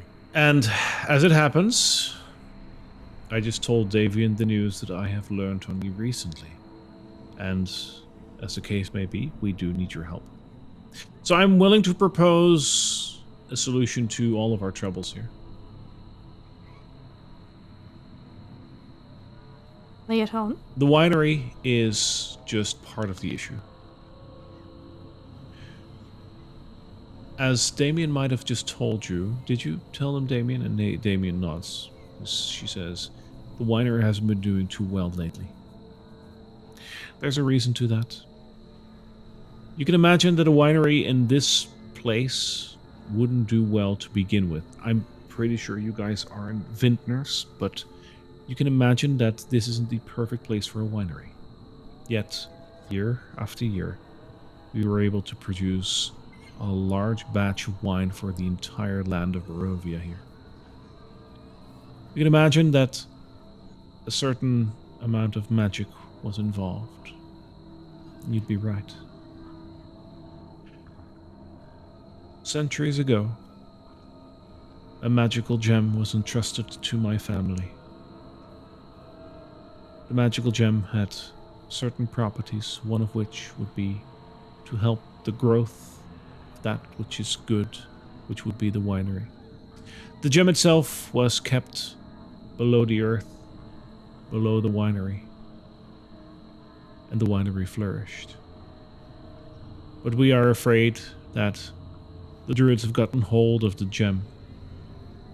Recently, the attacks on the winery have been severe, and therefore the last batches of wine have been spoiled. But now that we have had to vacate the winery, we're afraid that the druids have actually gotten into the building and are either attempting to steal or have already stolen this gem. Make no mistake, without this gem, the winery will die. It will never produce wine anymore, and there will be no more wine in Barovia. We need this gem. Why we do need they? your help. Why do they seem to be wanting this gem so bad? The druids near we have some druids back near where we live, and they're famously anti-possessions. You know, oh, you give up your worldly possessions, all that stuff. This is part 2 of why I needed to talk to Davian first, if we were ready to share this with you. I've lost 2 more family members today finding out this information, but we know why they took this gem. Why? Or why they're trying to take this gem. A little ways away from here is a hill. This hill is, as you would call it, the home of the druids. This is their place of worship. Currently, on the hill, they are constructing an effigy out of sticks and plants. A wicker man, if you will, that can and will be animated by this gem and their foul magic to be released upon their enemies. They don't require this gem for possession, but rather to ensure their goals will be met. It must not come to pass, for it would mean a possible end for all the people in Barovia, and even Castle Ravenloft. How big are we talking? Like 10 feet? 15? 50 feet. So Okay, yes. you're telling us that the druids and those allied with Castle Ravenloft are not friendly. They're opposing. They are not allied with Ravenloft. I don't know where you get a silly idea like that. Are The you? druids. Silly. Yes, I did. Oh. The druids in these lands care for the land and nothing else, but in so doing, they have lost themselves and feel that anyone who has followed the Morning Lord, or anyone who has followed the Devil's Strahd, is a plague upon this land and must be purged, for they are destroying the land around them. I And it is just that started which drives following the them. Morning Lord. Well, bad timing, isn't it? The Devil Strahd. Are you fond of him? She shoots another angry glance at you. She says, "You better utter that. You better not utter that one more time." Which He part? murdered Oh, so many people of my family. He's stolen a young girl that we swore to protect. he was also We are aligned. like pretending to be somebody. Identity theft. I am. There's a reason why we call him the devil. That's pretty harsh. I do not really want to talk about demonic things, John. So to Fair speak. point.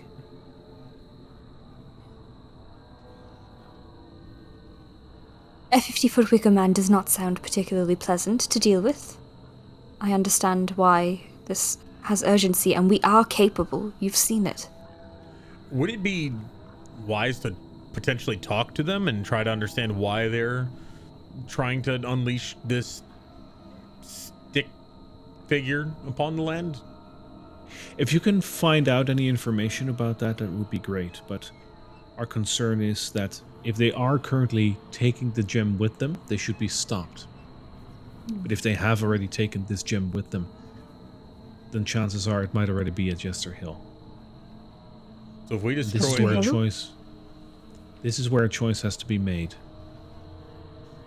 If you go to Jester Hill right now, and the gem is still here, you might run into more trouble than you can deal with. Yet, if you run into the winery right now and the gem has already been transported, you will have quite a fight ahead of you.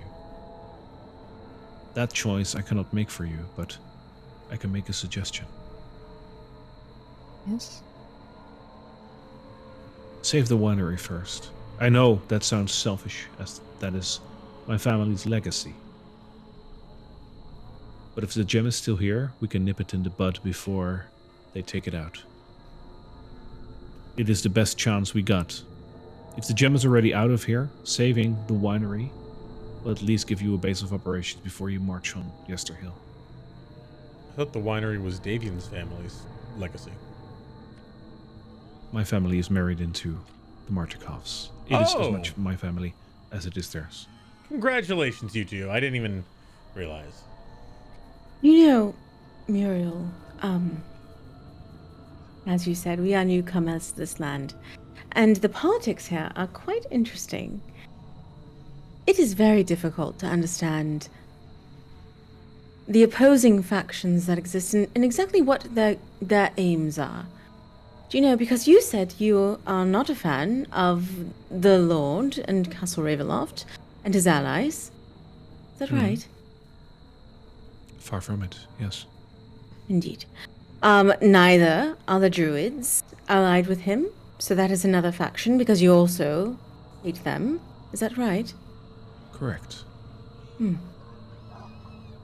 And So so that would lead you to the question, why do they attack us, right? why do you not ally together and eliminate at least one of your foes? Yes. Well, druids seem crazy. They're just Because- hurting everybody.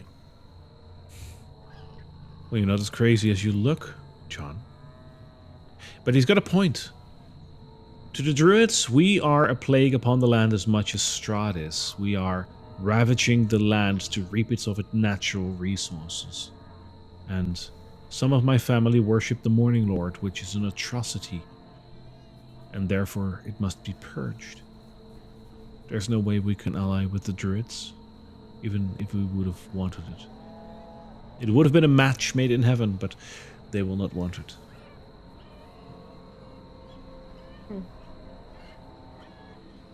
I would suggest talking to them, but we 2/3 of our group, half of our, we do that too. The enemy of the enemy is my friend. You know, so perhaps So should we talk to how Strahd? He's the enemy of our enemy. well, he's the enemy of both of these parties, so there's a common denominator if we're looking for a villain. We need wine to go back to Kresk. Do you guys have any casks of wine in the winery? 4 of them, ready to go. They are still fermenting, but they should be ready. If we can clear out the winery, you can get one of them. That is no issue.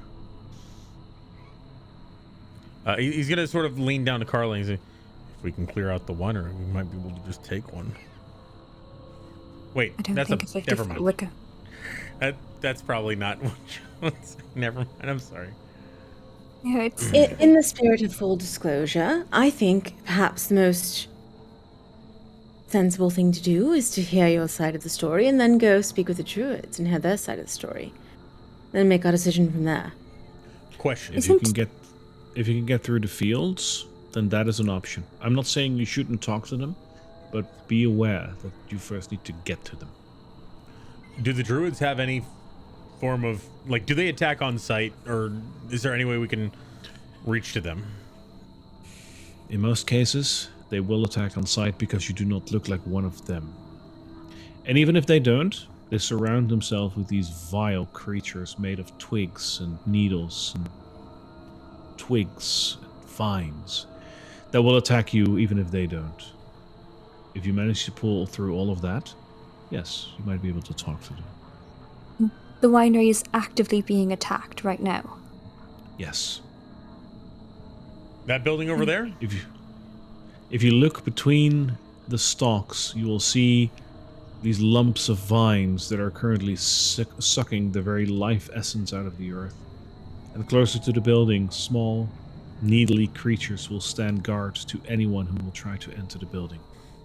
If you're going to approach this building, you will need a strategy. You can't just walk in there.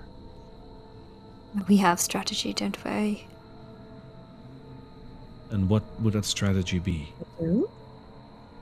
And Carla kind of like waves her like hands at like John and Cassariel in sort of an indication of like invisibility. We can enter undetected. I was just gonna start uprooting things. Yes, I'm well aware. If I may suggest, it will help you to either understand the history of what vineyards are made of and how they operate. It might help you to perceive what's happening here. It might help you to call upon your survival instincts as an adventurer. And perhaps we should be able to give you some insight on what kind of enemies you're facing. That will help you as you approach this building. Yes, perhaps you can come with us to defend your own territory. We are not capable warriors. Indeed. That is information that's important to know, isn't it? What is? You just said you're not capable warriors of defending your own territory. That means that we will be doing you quite a big favor by Yes, you ridding are. these lands for you. And that will probably be reparation for killing one of my family members. Yeah, sorry. Ariel, does your mother mention anything about druids in her book? Nothing about druids whatsoever. Why are you gunning so hard for them? This is the clear path to getting to Kresk. I am being honest and open. It is the logical understanding that there are many factions here. I'm just trying to understand why they dislike each other and why we should trust one over another. I mean, I think Casario has a point. These guys, he's like openly saying this. He points to them. These guys just said that they want to kill everybody, but we don't know that for a fact. We should talk to them. True. We don't want to kill everybody. We just want back what's ours and what has been ours for 400 years. I mean, the druids. Like you said that the druids want to kill everybody. And I mean, maybe that's what you think, but we haven't heard from them. I want to hear their side. Would we even have the time to go investigate them, come back, and still be able to save the winery? Listen, grapes. If you're going to, If I know anything about grapes, I know that they grow overnight. I don't know anything about grapes. Never mind. the winery has been under attack for quite some time now. As you must have noticed when you were in the inn that the amount of wine was dwindling. Yes, everyone's mentioned It's been under attack for some time now, and while I don't want to push you in any way, we are imploring your help.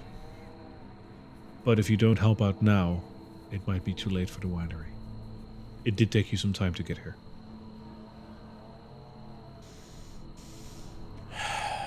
I mean, what if we go talk to the druids after we, fight them off, and they said, "Oh, Well, this if we winery." if we fight the druids here, we'll be making an enemy of them. Well, yeah, but like, what Exactly. if they tell us, "Oh, this winery has been destroying our lands and hurting us," and then we find out we did something bad. And what if we kill would- them all and we find out that they were trying to protect something that is precious? It would be just as haphazard as pointing a wand at a bird and. These are all Ariel shoots hypotheticals. another What I angry know, glance at you. what I know is that Arena was taken from Kresk and we got kicked out of there, and the only way back to possibly investigate and figure out what the fuck happened is bringing wine to them, Right, but offering peace. they just said there's 4 barrels in Well, there. I and- don't suppose you could, just Okay, in Casariel's head, she'll hear, I value what you've been saying. Please don't get that wrong, but No, I understand. I just didn't want to say this aloud. Do remember that we heard the druids are the only ones, or the Fanes, for that matter, that know how to rid the lands of the evil. We did hear that We recently, had the so stones did. Hmm? The stones did. the what? The stones, the Fanes. Right. I happen to think the druids are connected. Perhaps not. I don't know, but I don't want to make an enemy of them. You just see Carla and Casario like they're just staring at each other, yeah. So, Yeah. rough day out there tonight, isn't it? I mean, yes, information would be good. If we could possibly try to make this a win-win scenario, it would be great, but in essence, if we do go to them, which seems to be the first option, that we are abandoning the winery. We're abandoning the possibility of returning to Cress. Without some force, at least. Why couldn't we broker a peace? Perhaps they can't, but perhaps we can. They've both got a common enemy. Seems senseless they don't join together. Ridiculous, in fact. They said there may be druids down within the winery. If Oh, we could... Muriel, are you still doing this in message, or are you talking? In message. All right. Message. If you can imagine, like, repeatedly, Carla is just kind of, like, staring at Casariel and just staring back. Yes, she mentioned there might be a party down there looking for that emerald. Or that gem, not emerald. Maybe if we reach them, then we can try to broker peace. Anything that seems sentient, we could try to broker peace with. As we go down, but I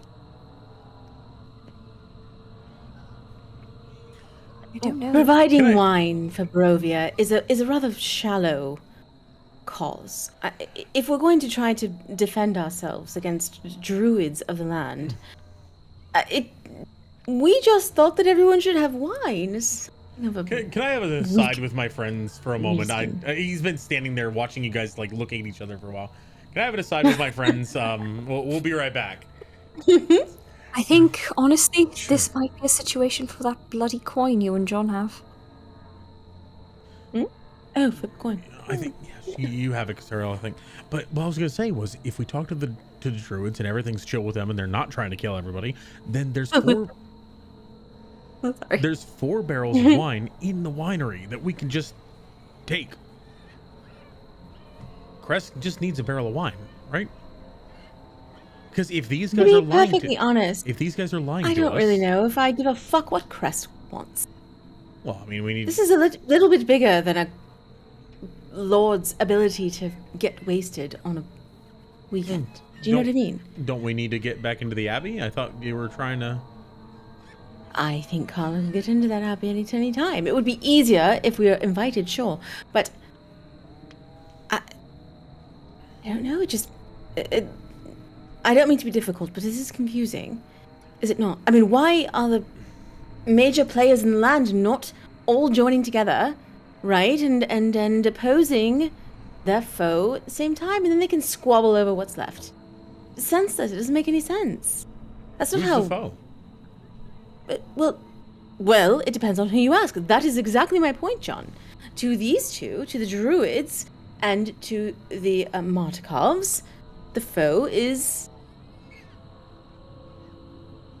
You know? Well, go ahead. I don't say it out loud. Strahd? Carla is Shit. Yes. That who? Very well. Very well, but if John, if you were the we one to not say get into Strahd out that loud, abbey- right? Oh, 100%. Okay. Just They're beating around the bush, and he's like, who? Love him, Strahd? by the way. He's... can't wait to see him. I wish he would invite us. Don't you think, Carla? To dinner? Or something. If this blows up in our face and you get angry that you cannot find out anything about your father or mother in Kresk, you cannot blame me. You cannot kill me. That is the deal. Carla, as far as I see it, either way we go on this, there's still a couple of barrels in there. And trust me on this, casks of wine are not that heavy. I got this. Very well. We None go of talk this to the makes druids. any god's damn sense. Doesn't make any god's damn sense. Well, What happened in this land? Why will no one tell us? I don't think any of them know. Not really. What is Or the they all problem? have a version Maybe of the it's just- history that they want. People get irritable in rain, and it's rainy all the damn time here. Never Like get seasonal dry. affect. My socks That's have true, not no, been it's dry true. this whole time. And it's, That I will tell you, does it's make one very laugh. frustrating. we all have very heavy burdens, indeed, John. Wet socks are you don't think about them until All you we have know, right, is that we've allied ourselves at least a bit with Lady Vocta, who happens to be allied with. Yes. So, yes. I don't remember doing that. so if we, She's just so angelic. That's why. I'm just saying, perhaps we should ask her. You know, gather a little bit more information. Perhaps these druids' lands were stolen years ago, and it was evil corrupted their lands, and they're just trying to, you know, bring the good back. Or perhaps the Raven, where Raven people are, you know, the good people here.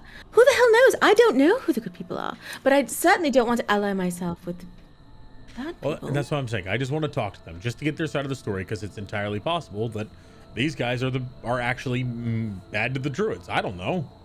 But if they have a Well, maybe 50-foot druids tall hate stick everyone. man, if they have a 50-foot tall stick man, we got to tell them to stop that right now. That's just not okay.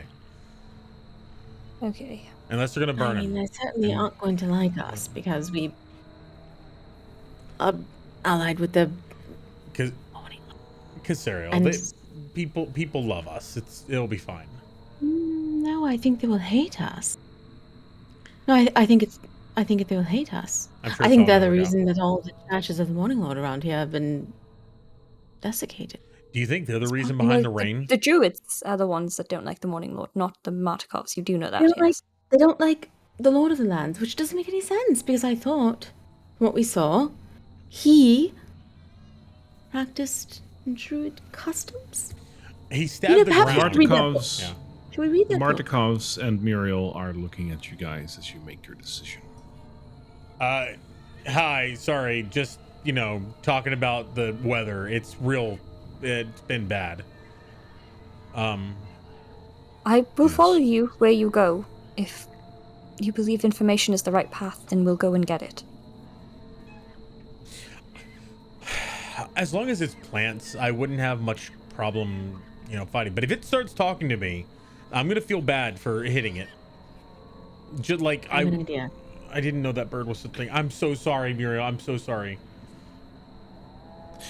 Muriel looks at you, John, and she says, make it up to us by liberating the winery. If you find any druids inside, feel free to talk to them if you think you can. We seek no fight with the druids. They seek a fight with us. Hey, if they attack us, all bets are off. We do not wish ill upon them. They wish ill upon us. But all we want is to get our winery back and get the people of Barovia their wine. That's Why do they dislike you so much? The gem. Because Wait, no. She nods at John. She says, that's one of the things. Apparently, in their eyes, we have misused the gem for gains of the land that are ill-gotten. Getting But wine if you from both... this land. Forgive me. Go Please. ahead. What caused the degradation of the land to begin with? I mean, should that not be what we're all going after? Together, united. The degradation of this land over here started with them sending vine blights to our land to suck the very life essence out of this place. And they sent more, and more, and more, and now they're coming for the gem. No, I mean, there wouldn't be need for a gem if something hadn't happened to the land, to the soil in the first place. What was that initial thing that caused the need for the gem? The winery has never been doing all too well, if you must know. This is not a place to build a winery, but the question is, where else would you build a winery in this climate? This is the best of a worst situation. But the gem helped us. Have you ever tried mead? The gem has been in my family for about 350 years. So, most of the family that is still alive, all of them that are still alive, don't know any better than what we have. Did you just say your family is all alive for 300 years? My family's been around for 350 years. People don't live that long. We don't.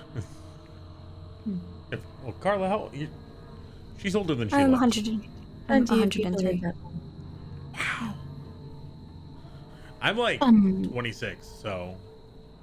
Yes, you're a baby. Muriel looks at the three of you and she says, can we trust that you help us?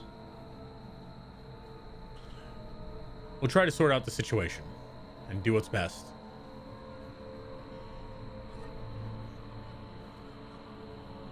We appreciate that. I know it's difficult and I understand that it's hard to decide what's right. We have the same issue and we live here. But as you can see, we too seek to employ the help and trust of those that at first glance might seem to be enemies rather than allies. But since there is seemingly some good in you as well, we wish to work together. We are not proverbial bad guys. We hope that you are not either. When she says that, Carla's going to look kind of warily towards the other two. And just kind of keep that to herself. You know what's interesting about the proverbial bad guy? No matter what side you're on, you always think you're on the right side. I was just gonna say that. Sorry, out of character. I was like, but thank you. She smirks at Casario and she says, so what side are you on? The good side, of I course. just asked that question. Of course. Muriel grins and she says, then you're on our side, and we're glad that you're helping us. All right. To the winery, I suppose. Wonderful. As you decide the plans to attack the winery, we will see next week on how you will approach it. Exciting! Oh, that was awesome. I'm so sorry. I didn't realize that would blow up the bird. That was such a fluke. It was so I thought funny. it was her that you blew up.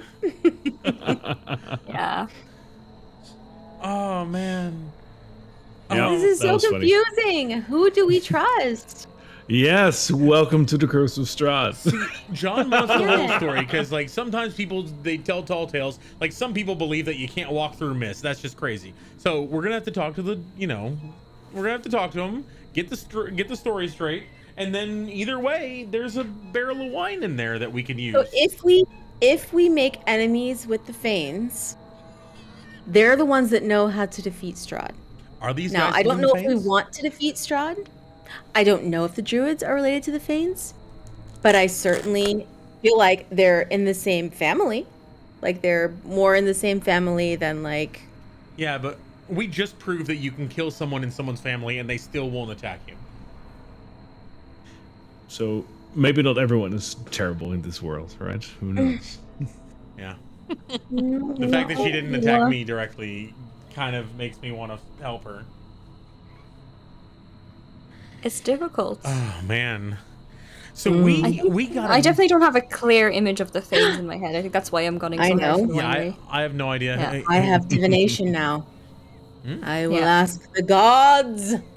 Yeah. So yeah, I mean, I feel like, as far as John's concerned, they need a barrel to get into Kresk, and there's barrels in there. So he's not gonna steal They it. threw us out. Fuck them.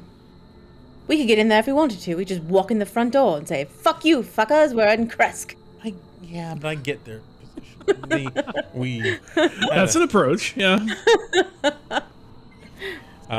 So quick recap: we did our level up. Awesome. Oh, do we want to talk about the level up? Does everyone want to talk about what they got?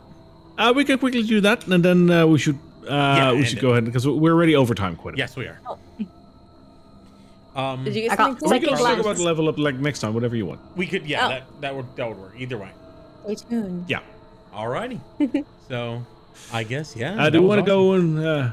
Yeah, it was. So for those of you on the YouTube, thank you so much for joining us, and we will see you next episode next week. Of course, episode 23, where I imagine we're going to attack the winery. Grapes of Wrath. For those Already of you on got the Twitch. title. Oh yes. And for those of you on Twitch, we're going to raid another channel, and I have just a channel. So, Drunky, if you would direct us over here, they seem to be very fun. Alrighty, will do. Cool beans. So, thank you all so much for hanging out. This was absolutely amazing. YouTube, podcast, Discord, all that jazz. Yeah, follow us everywhere because like you're missing out if you don't. And rate and review us so that other people can find us and join the Gilded Flask family. Yes, Yep. we do Yes. love you. See you guys next time. Bye bye, everybody. Bye.